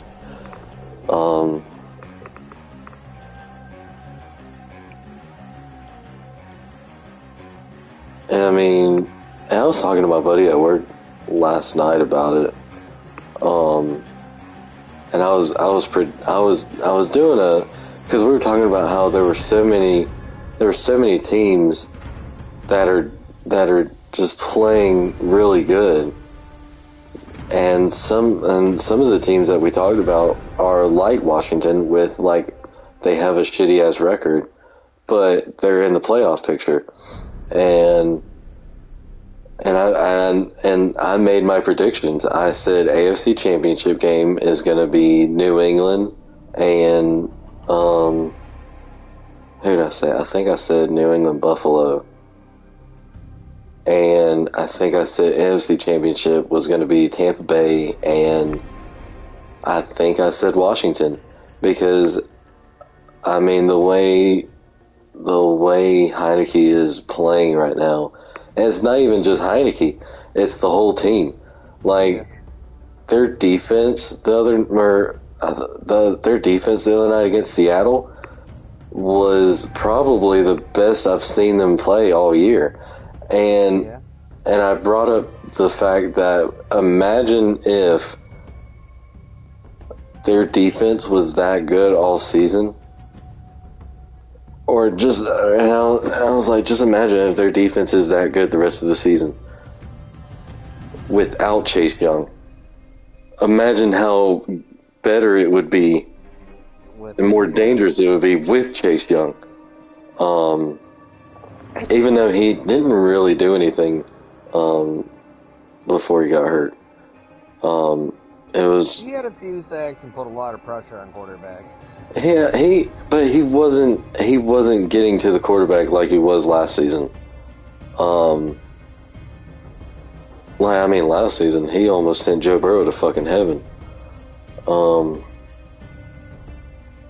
I mean, and I think he wasn't even like before he got hurt. I don't even think he was the leading sacker on their defense. I think it was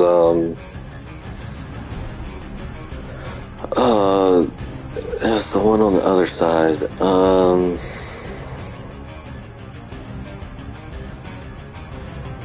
I can't think of his name. Shock would be able to tell me in like 5 seconds. But I mean, there's a there's a couple players that just were really fucking good last year, and then like Chase Young, fucking Justin Herbert,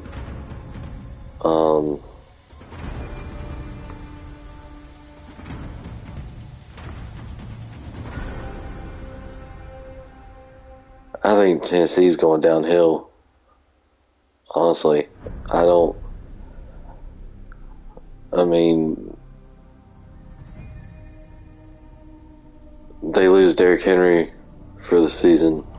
AJ Brown's hurt. Julio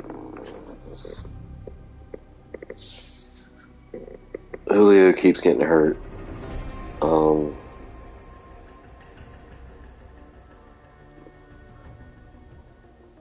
I mean, but yeah, I mean, I had Washington, Tampa Bay NFC Championship game, and I had Buffalo, New England, but my buddy also brought up a good point. He said, because he's been a Patriots fan like his whole life, and like, I mean, Mac Jones has really been like I didn't think, like, the start of the season, I didn't think Mac Jones was going to do good. I thought it was going to be like a rebuilding stage, like part of the rebuilding stage, you know, trying to get the chemistry together. I mean, it's the first year without Tom Brady, or second, third, second. I'm not exactly sure. I think it's third.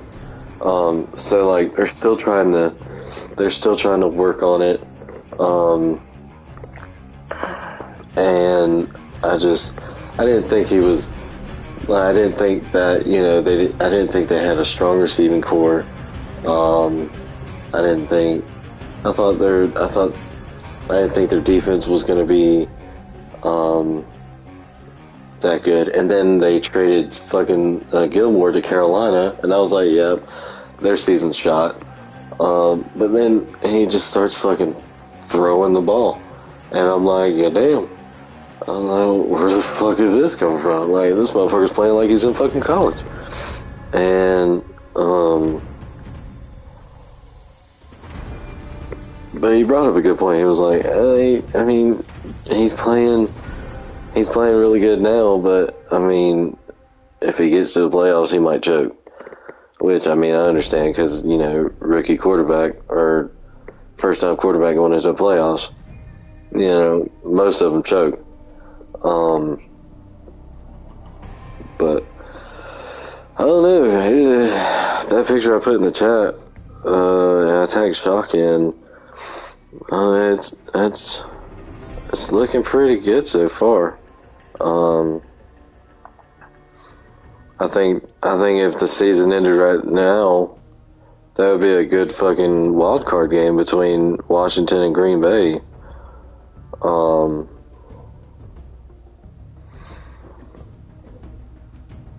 But I mean, the first round buys would be Baltimore, Arizona, and then AFC wildcard games would be Mac Jones against Justin Herbert,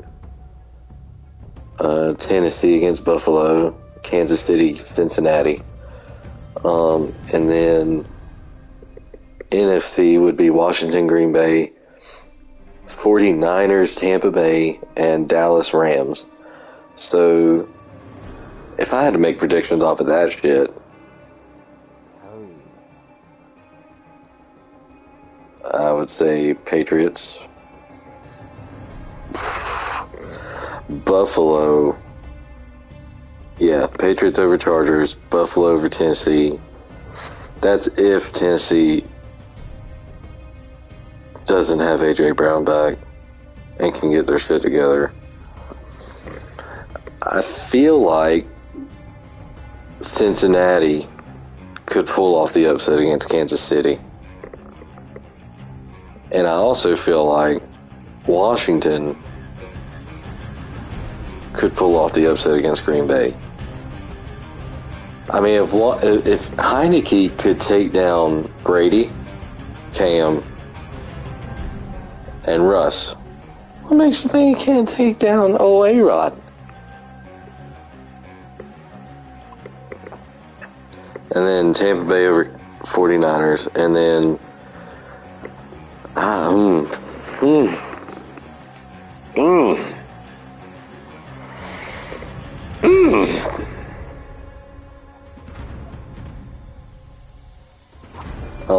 That Rams-Cowboys game could be a shootout.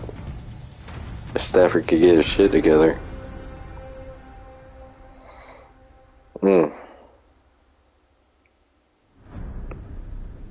Dallas by 3.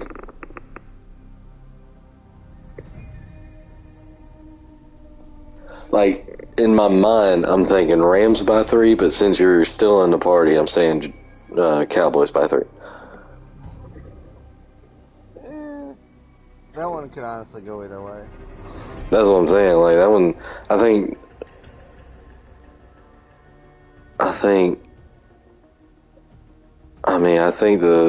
the Patriots game would probably be a 2-touchdown score. Buffalo would probably, I think Josh Allen would probably tear apart Tennessee's defense. I mean, I think there's only really three games here that would probably go down to the wire. I think Washington and Green Bay would probably go down to the wire. Cincinnati, Kansas City would probably go down to the wire. And Rams, Cowboys would probably go down to the wire. I mean, you know, we're only a couple weeks away.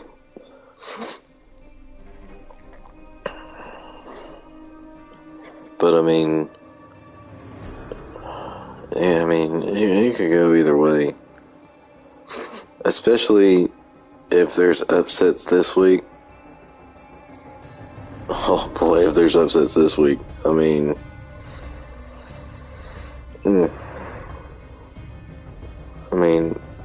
if somehow, someway Atlanta beats Tampa Bay, even though Tom Brady has a 9-0 career record against Atlanta, including playoffs.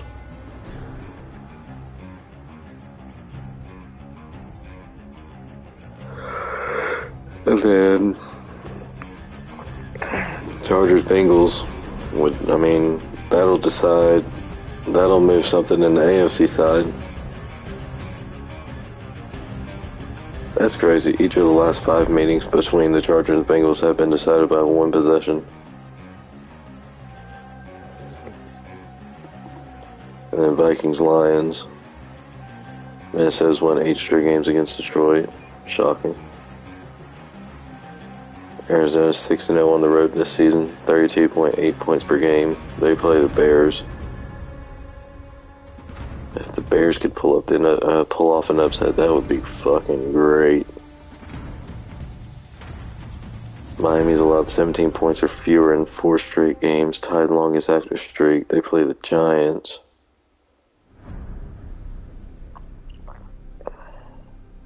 Jonathan Taylor versus Houston's 31st ranked run defense. Yep, Jonathan Taylor's gonna be running the ball like a motherfucker. Philadelphia's 11-0 all-time versus the Jets, most wins without loss in any all-time series. Damn. Derek Carr, 310.4 passing yards per game this season, most in the NFL. Huh. Wonder if Doc knows that.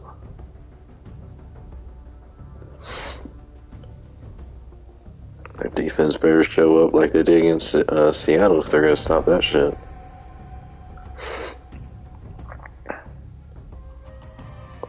Well, there's something the Jaguars can put in their favor. The Rams have allowed 28 plus points in 3 straight games, once in first 8 games. Huh. Yeah, I don't see that happening. If you didn't notice, I picked up the Eagles defense because I know they're good against the Jets. I mean, they're 11-0 all time, George. 11-0. Like,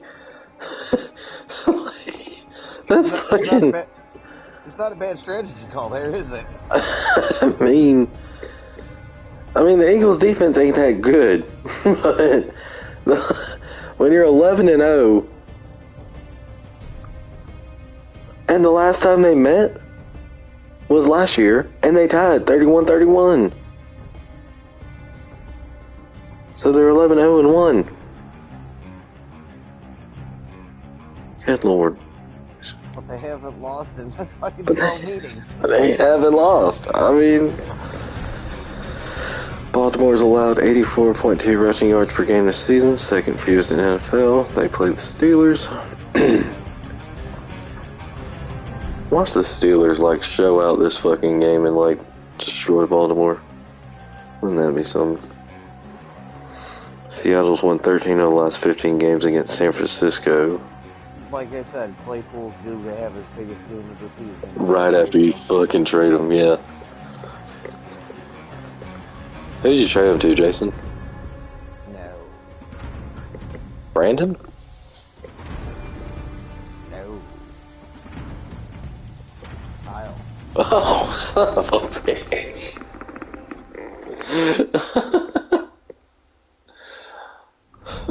Watch that motherfucker pull a 50-pointer on me and somehow beat me this week.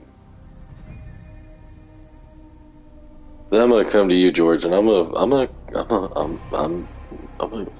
biggest middle finger you've ever seen from me. It's coming your fucking way if Kyle comes back and fucking beats me this week. Well, I hope not, unless it's a fucking slugfest. I mean, they usually are. Because I need points out of Brown. Kansas City's won 11 straight games against Denver. Dear Jesus. I'm probably not hearing all of what you're saying. Do what?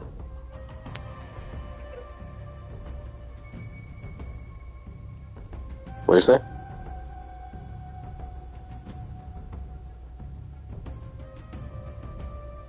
I said I went to take a piss, so I'm not probably hearing all of what you're saying.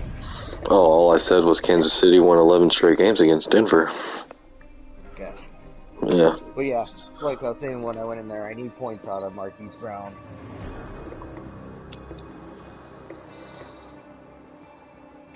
Because that's who actually I traded Claypool for. Yeah. Damn. Saints, after tonight, lost 5 straight games in a season for first time in Sean Payton era. That's gotta suck. Somebody call Breeze. New England's won 7 of the last 8 games, started season 1-3. Now they're 8-4.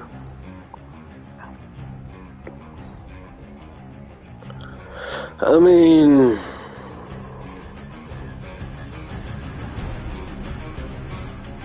Cleveland's still got a chance. I mean, kinda. Maybe. It's possible. I mean, the Colts still have a fucking chance.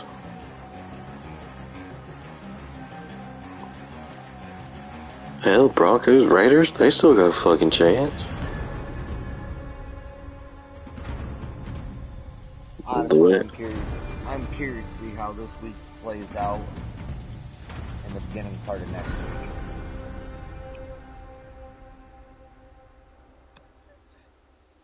Uh-oh. I'm honestly looking forward to a week from today. God damn it. Antonio Brown suspended 3 games on Thursday for violating the joint NFL Players Association COVID-19 protocols. Of course he is. That's why Jason put that in the chat. Okay. Alright. Let's look at this. Okay, so they're projecting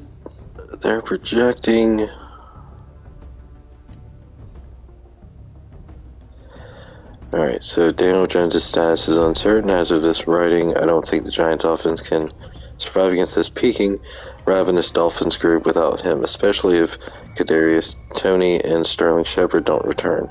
Took half a season to warm up, but rookies Jalen Waddle, Javon Holland, and Jalen Phillips are making the case for this Fins front office to stay put. If Tua leads Miami to a winning record, which is imminently possible at this point, owner Stephen Ross really wouldn't have any choice. This score is based on Jones starting. Make it 27-17 if Mike Lennon is the guy. They got Miami winning 25-20 if Daniel Jones plays. If not, 27-17. They got the Colts beating Houston 27-14. They got Minnesota beating Detroit 27-17.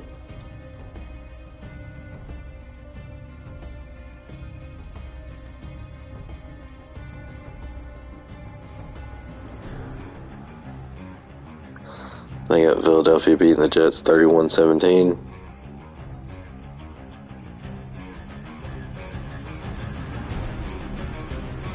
Oh boy.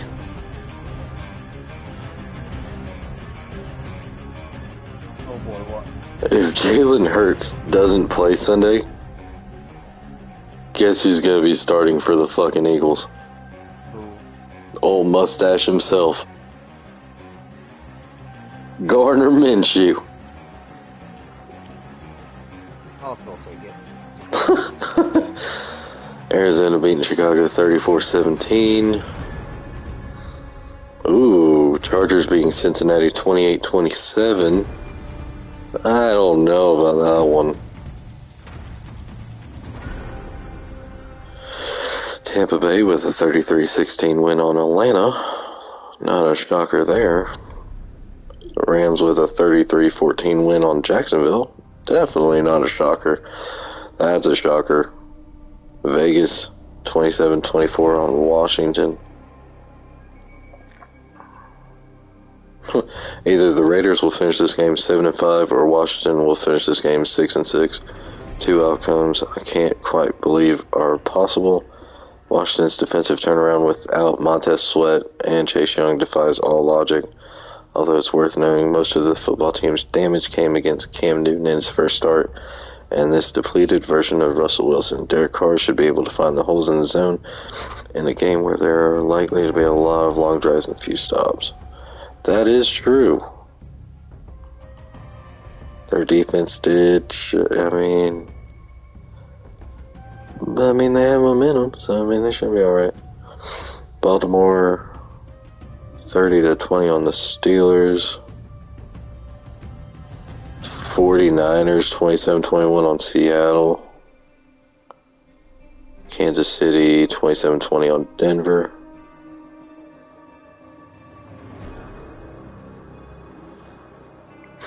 Nice job by NBC flexing into this game.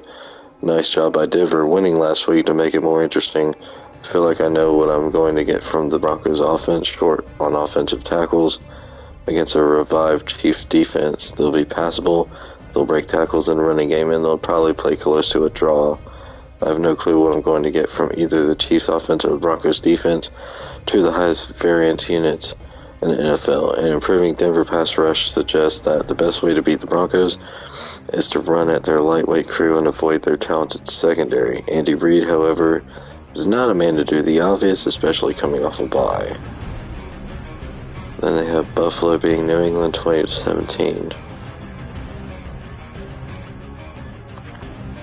That sounds fair. Yeah.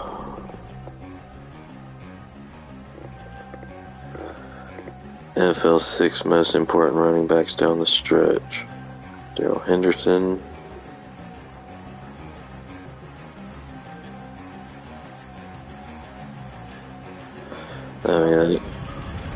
Huh?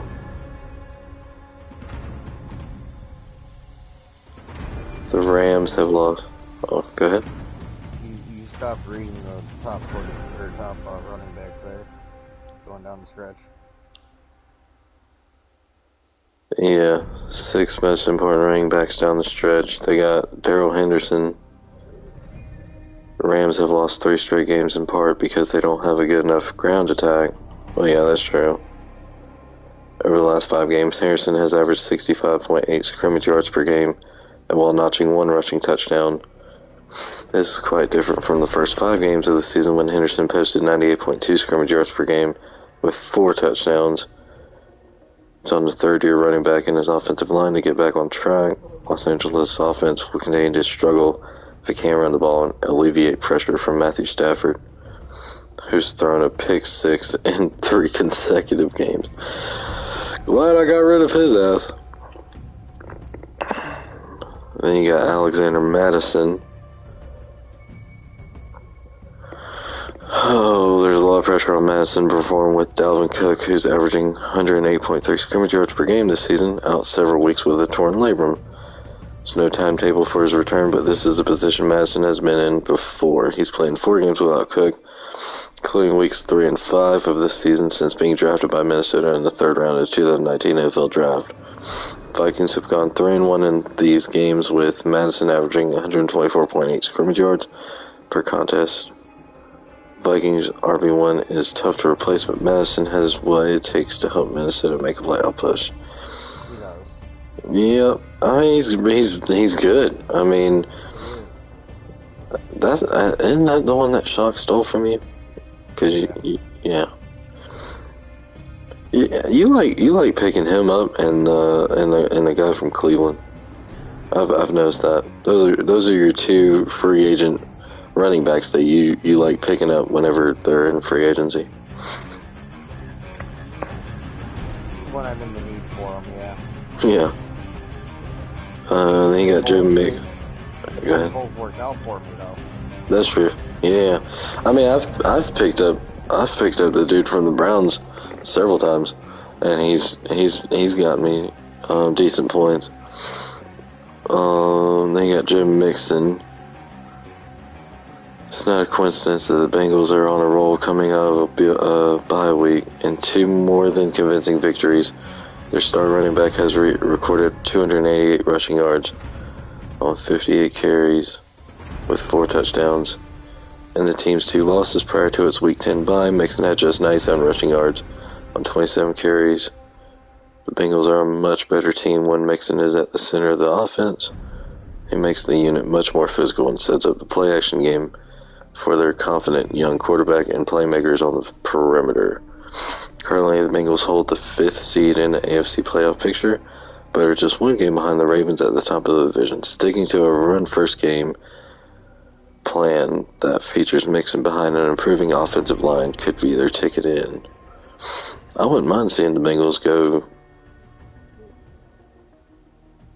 a decent way into the playoffs. Hell, I mean, if they make it to the damn Super Bowl, I might have to cheer for the fucking Bengals, goddamn. Scary thought, but yeah. Then you got your running back, Cordarrelle Patterson. Falcons' offense is a completely different animal when Patterson is on the field. His versatility changes Arthur Smith's entire offense, as he can run between or outside the tackles, line up as a wide receiver, or serve as a dynamic player on gadget players. He started out in the season when he was playing with Minnesota. They only used him for I think he was their 3rd or 4th wide receiver and their kickoff returner.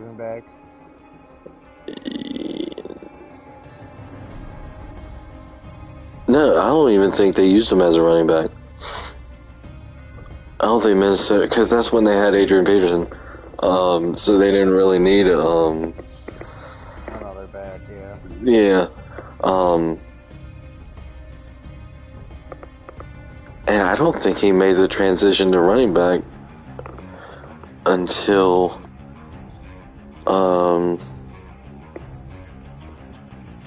he signed with Atlanta. I think, because I don't remember him being a running back for Minnesota, and I think those are the only 2 teams I've seen him play with.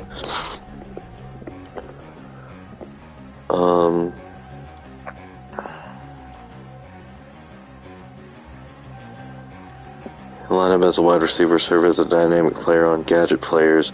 Hell, Falcons defensive coordinator Dean Pease even has a package that involves Patterson as a free safety. Is there anything he can't do? After the best single game of his career as a running back in Week 12, 16 carries, 108 yards, 2 touchdowns. He is one of just 3 players, along with Austin Eckler and Deebo Samuel, with at least 4 rushing touchdowns and 4 receiving touchdowns this season.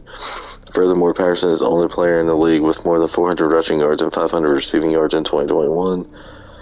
His size alone, 6'2", 220 pounds, makes him a tremendous threat for opposing defenses, as he's a mismatch whether they use heavy or nickel personnel.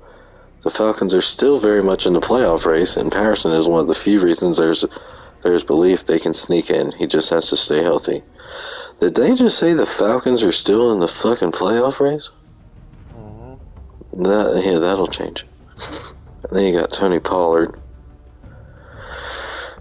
Like I said, Ezekiel Elliott's production has dropped off over the last 6 games, with the 6-year pro averaging 12.5 carries and 44.7 rushing yards per outing in that span.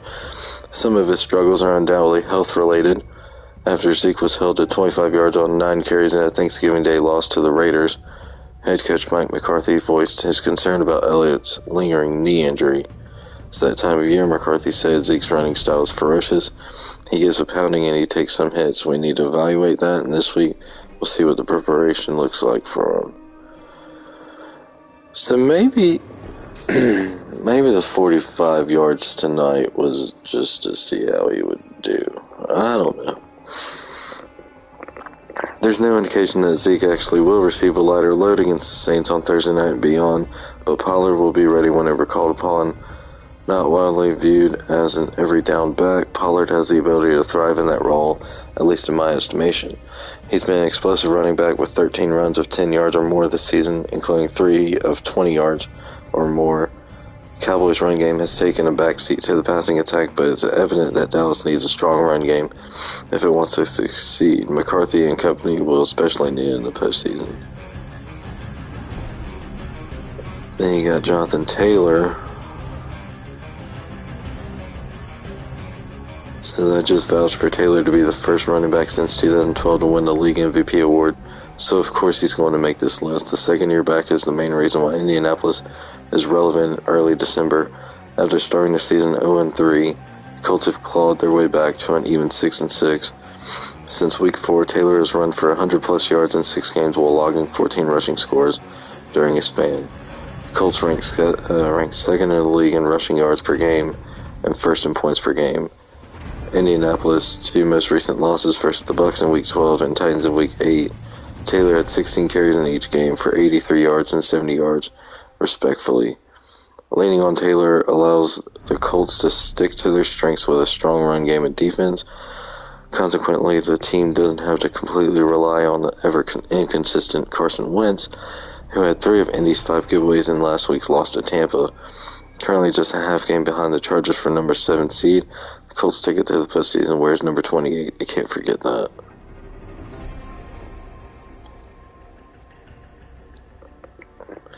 Top 15 running backs, they got number 1, Jonathan Taylor, Joe Mixon number 2, Nick Chubb number 3, Dalvin Cook number 4, Eckler number 5, Leonard Fournette number 6.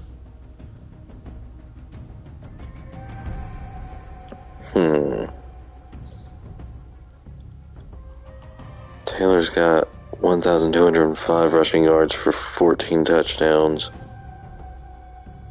Mixon's got 924 yards, 11 touchdowns. Nick Chubb's got 867 for 6 touchdowns. That's shocking. Dalvin Cook's got 773 yards for 4 touchdowns.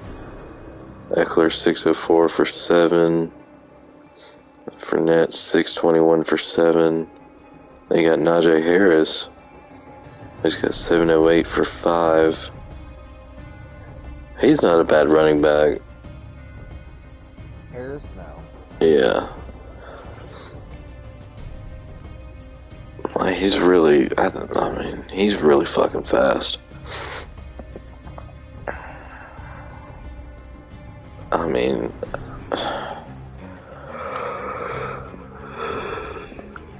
at least they know they have a fucking run game. Like, that's probably the only thing they got. Yeah. I mean, if they're able to fucking use it. I mean, that blowout to the fucking Bengals, he only had 37 scrimmage yards. Because they weren't giving them the ball either. Yeah. Well, they were down, so Ben had to fucking throw the ball as much as he could. Then you got James Conner. He's got 555 for 12. Huh. Then you got Zeke. 720 for 8.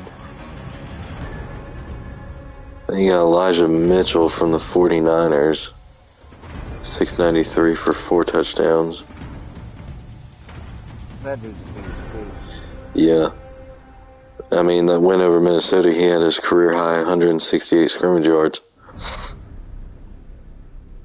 And it was his 4th game of the season with 100 plus rushing yards, most ever by a 49ers rookie. That's crazy. And he ranks 4th in the league with 86.6 rushing yards per game. Huh.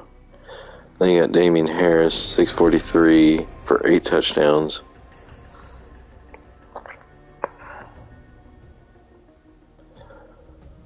His 8 rushing touchdowns is the most by a Patriots running back in a season since LeGarrette Blount. LeGarrette Blount's franchise record, 18 in 2016. Pats went on to win the Super Bowl that year. While it's not completely out of the question with the way Bill Belichick's crew is playing, it's going to take more from the run-pass defense and special teams from here on out. Then you got James Robinson from the Jaguars, 654 for 7.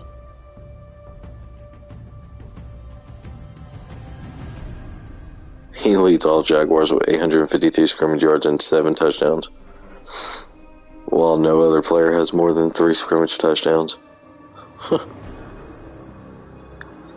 Wow. Antonio Gibson's at number 13, 712 for 5 touchdowns.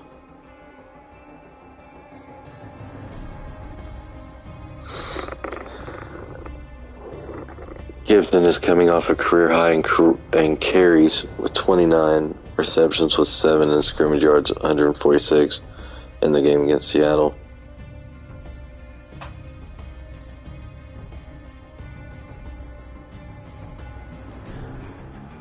Then you got Darrell Henderson.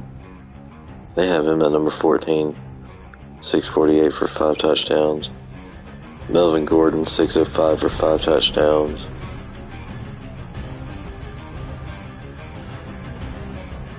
And then dropped out. Kamara dropped out. McCaffrey dropped out. Damn, Kamara dropped out at number 4. McCaffrey dropped out at number 8. Aaron Jones dropped out at number 11. And Ramondre Stevenson dropped out at number 13. Huh.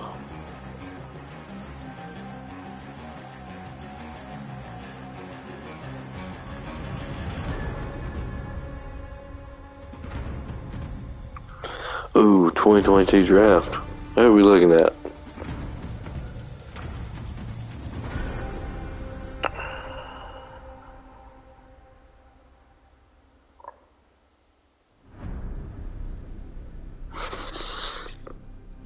Hassan Haskins, old Dwayne Haskins' brother.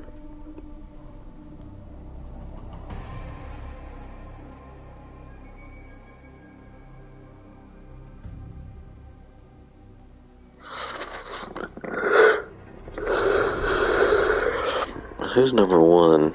It's gotta be somebody good.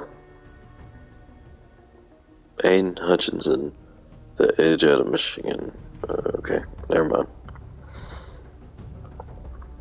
Top 10 most reliable pass catchers. Who are those? Let's see. Number 1, Christian Kirk. Yes, sir.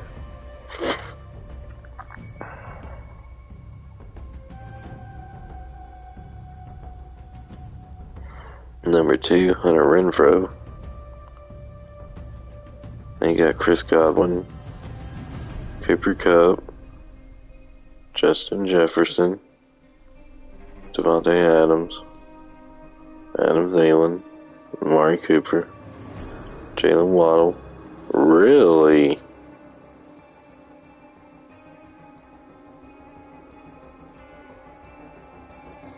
Huh. TJ Hawkinson. Okay.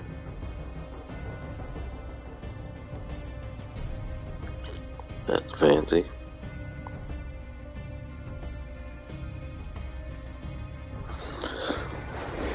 Oh, alright.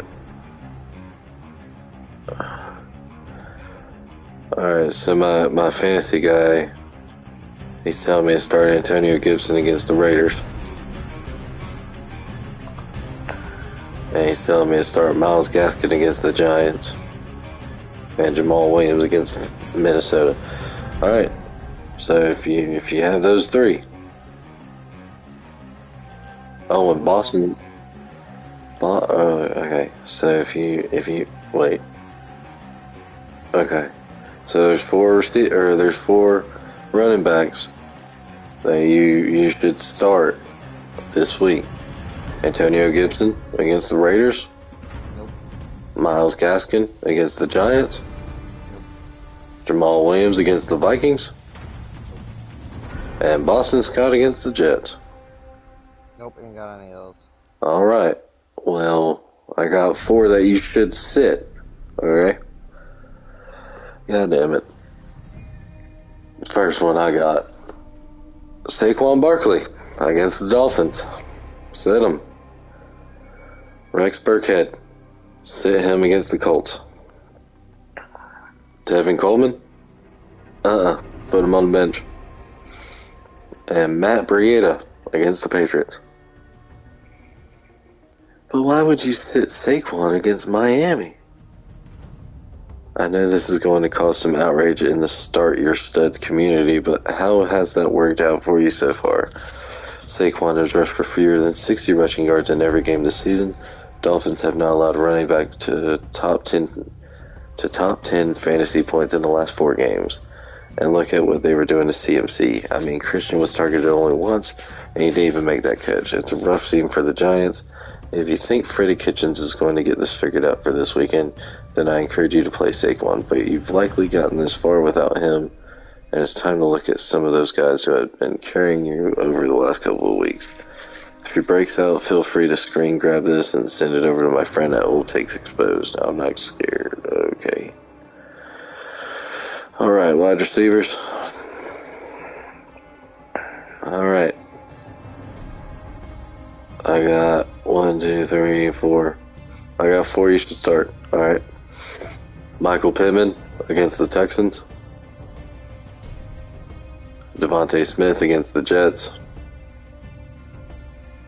Brandon Cooks against the Colts. And Deontay Johnson against the Ravens.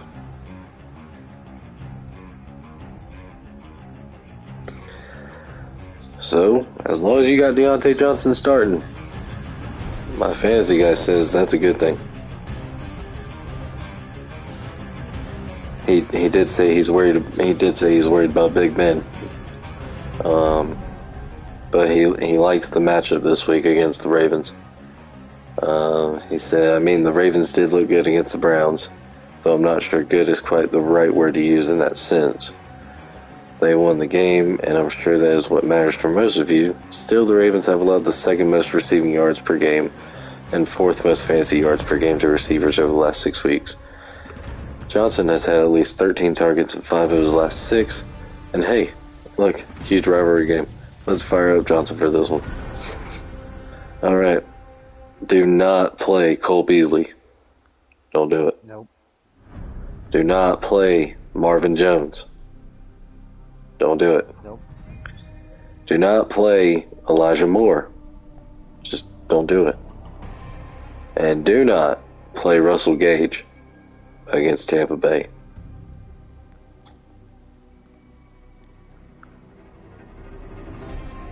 Alright, let's look at tight ends. Alright, Adam, what tight end should I start this week? Alright,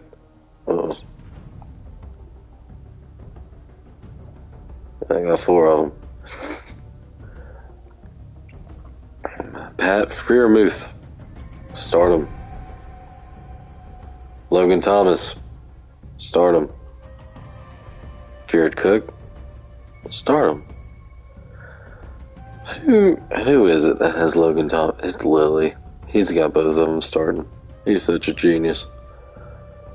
And then Ryan Griffin, start him. Why?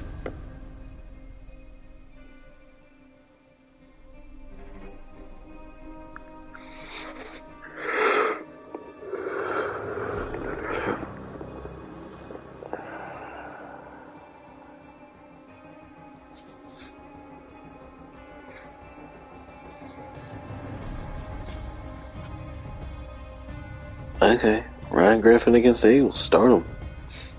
Do not start Tyler Higbee. I don't know why, because they're playing Jacksonville.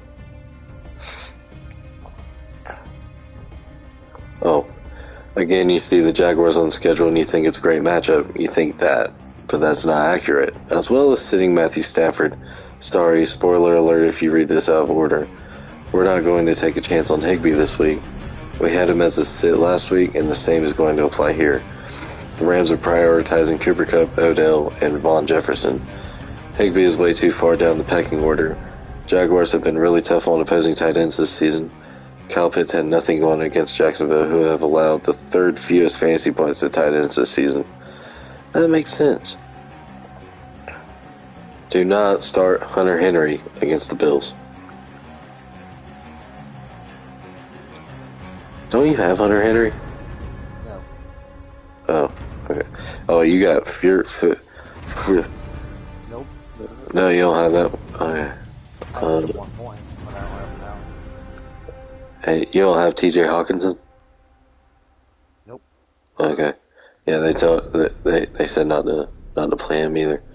What about Gerald Everett? Do you have Gerald Everett? Nope, I have Gronk and Knox.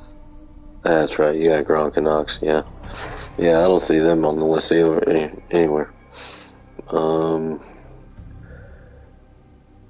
Is there one for quarterbacks? Yeah, right there. Yeah, quarterback. Yeah. All right, who am I starting? Wait, I mean, it says start Jalen Hurts against the Jets.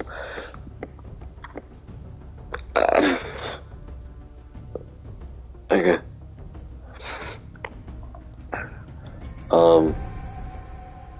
This is telling me to let you know that you need to start Kirk Cousins this weekend. Hold on. Let me see if they say anything about Kyler. Hold on. Start Joe Burrow. That's a good one. Start Derek Carr against the Washington football team. Really? You don't say. I mean, here's a shocker. First, sit him. It's Matthew Stafford. Do not play Matt Ryan against Tampa Bay. Do not play Russell Wilson against the 49ers. And do not play Mac Jones against the Buffalo Bills. Good job, Lily.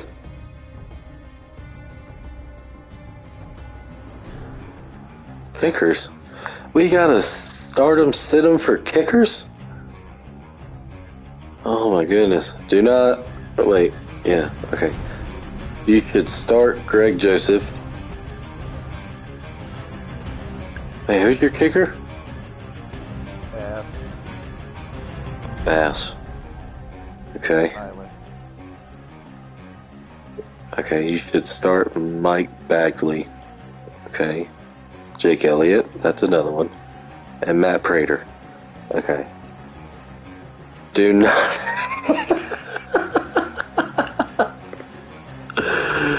Oh my god, why is he the first one? Do not start Tyler Bass against New England.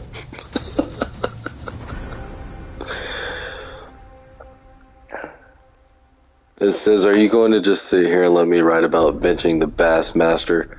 What's next? I'm going to say to drop Young Ho Koo I'd never. But look, the Patriots are the very best against opposing kickers. And I'm looking at a game in which the Bills score just 2 touchdowns, or they end up having to chase points and go for 2. He's got 2 more games with the Patriots, plus the Buccaneers and the Panthers. Tough defenses. Sometimes you must make the tough calls. Who's your backup kicker? Do you have one? Nope. Oh, dear God. Do not start Brandon McManus against the Chiefs. Do not start Matthew Wright against the Rams. And do not start Matt Amendola against the Eagles. I don't even know who my kicker is. I forgot. Let me double check. Hold on. I think your kicker's gay. I mean, it's his life, George. I mean... No, literally. Oh, okay. Like, wait a minute. I'm like, I mean, if he is, man. I mean, it's his life. I ain't judging. Legit, I think his last name is gay. I think your kicker's gay. What the fuck, George? I didn't talk shit about, Bass, Alright. Do you still have Carolina? No, Carolina's on bye. So you should have... Oh, you got Philadelphia's defense, that's right. Who's my defense? Oh, the Dolphins. Okay. Alright, so you should start Tampa Bay's defense, obviously. Hey! It says to start Philadelphia's defense. The Texans weren't necessarily a great stream against the Jets this week, so it pays to play more than the matchup at times. But the Eagles' defense has done really well for itself over the past month. In fact, only the Patriots' defense has scored more points over that stretch. This is a great combination of matchup meeting performance, so they will end up with 2 points and you'll make fun of my ankles. What? Okay. You should start Kansas City's defense. And yes, you gotta start Miami's defense. Dolphins have been fantastic over the last month. They've scored 17 plus points in 3 out of their last 4 games, including a whopping 22 points against the Panthers on Sunday. Thanks for reminding me. When they played really well against my guy Cam Newton. Thank you again. I'm sure they can recapture that magic against Daniel Jones, who is still, Daniel Jones and all. I don't mean to be so critical about Danny Dimes. There's hope with Jason Garrett gone, but I still like playing the Dolphins. But do not play the Steelers, Bengals, Chargers, or Denver's defense. Just don't do it.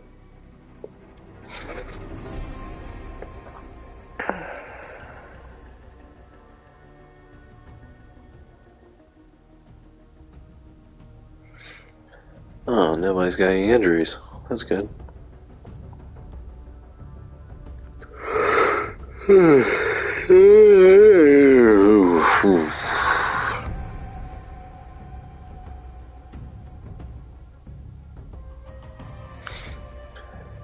If I can just get shocked to just lose, like,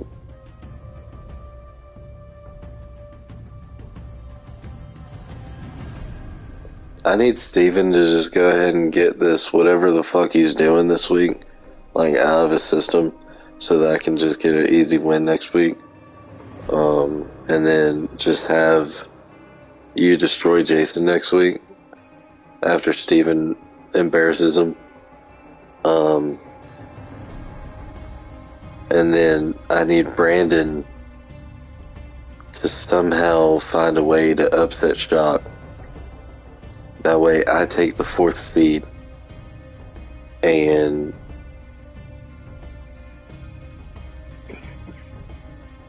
oh man. I don't know if I want the 4th seed now.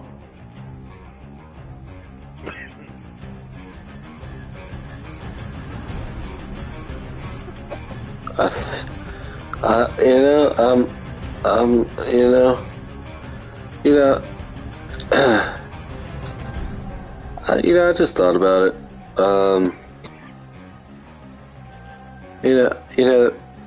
There's so many more games to play in the consolation ladder. You know, there's just I just and there like there could be a chance I play Penguin again. You know, that'd be great. That'd be great to end the season playing Penguin. When he's in Hawaii, or Japan. If he goes, or I could possibly play Kyle again, or I could possibly play Jason, I don't know if I'm ready for the 4th seed yet. Why don't you want that?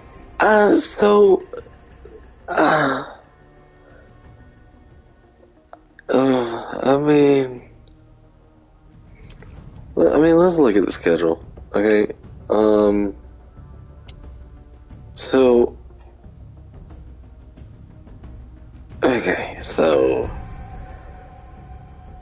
say I did get the 4th seed.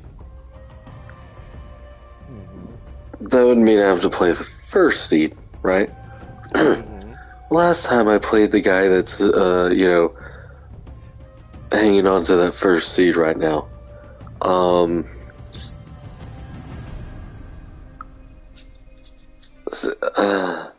Kirk Cousins put up 21.5 points on me.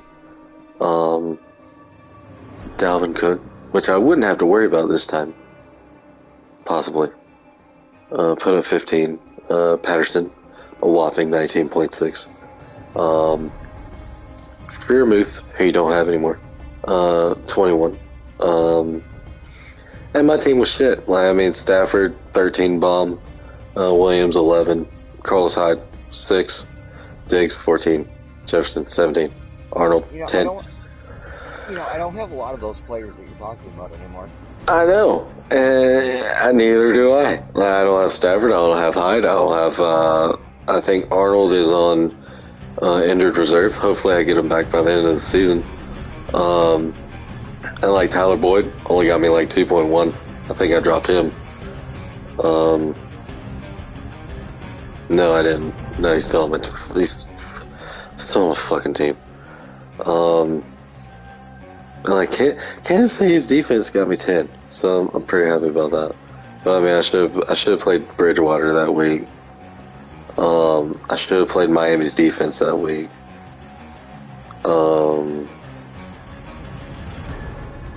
Probably should have put Johnson in instead of Hyde. I feel like it would have been a little bit closer.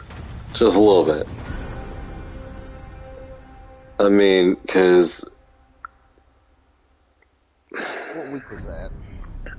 Week 9. Because you only got me by 21. And so Bridgewater put up 21, Stafford put up 13, so that was a 8-point difference. So if I would have played Bridgewater, you would have beat me by 13. Yeah, but Murray was also out that week. Lockett was on a bye. Gronk was on a bye. Knox was still hurt. Yeah. I'm just going by what you beat me by, and who all we had playing, and then who all I had on the fucking bench. But you're right. You're definitely gonna have Lockett, and you're definitely gonna have Gronk, and Murray should be well rested. But I got a fucking legend, George, and I'm not going down without a fucking fight. That's if I can get there. I don't think Shock's gonna let me. I think I'm gonna finish. Most likely, I'll probably finish Well, no, because if you beat Jason next week, then I'll get the 5th seed. But I'm praying for a miracle. I'm praying that somehow, some way, Brandon beats the shit out of Shock next week, and I steamroll Steven into the playoffs to get revenge in New York at the shit house, and then move on to the championship game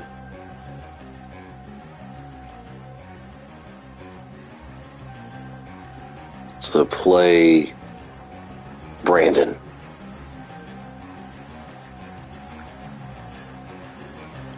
That's what I'm hoping. That's what I'm hoping. You know, there's a song about what you got going on.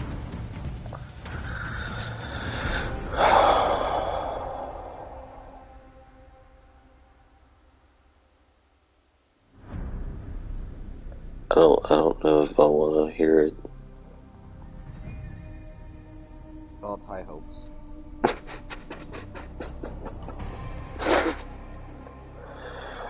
Oh man, select up to 6 players per position. You will need to sign in or... Oh.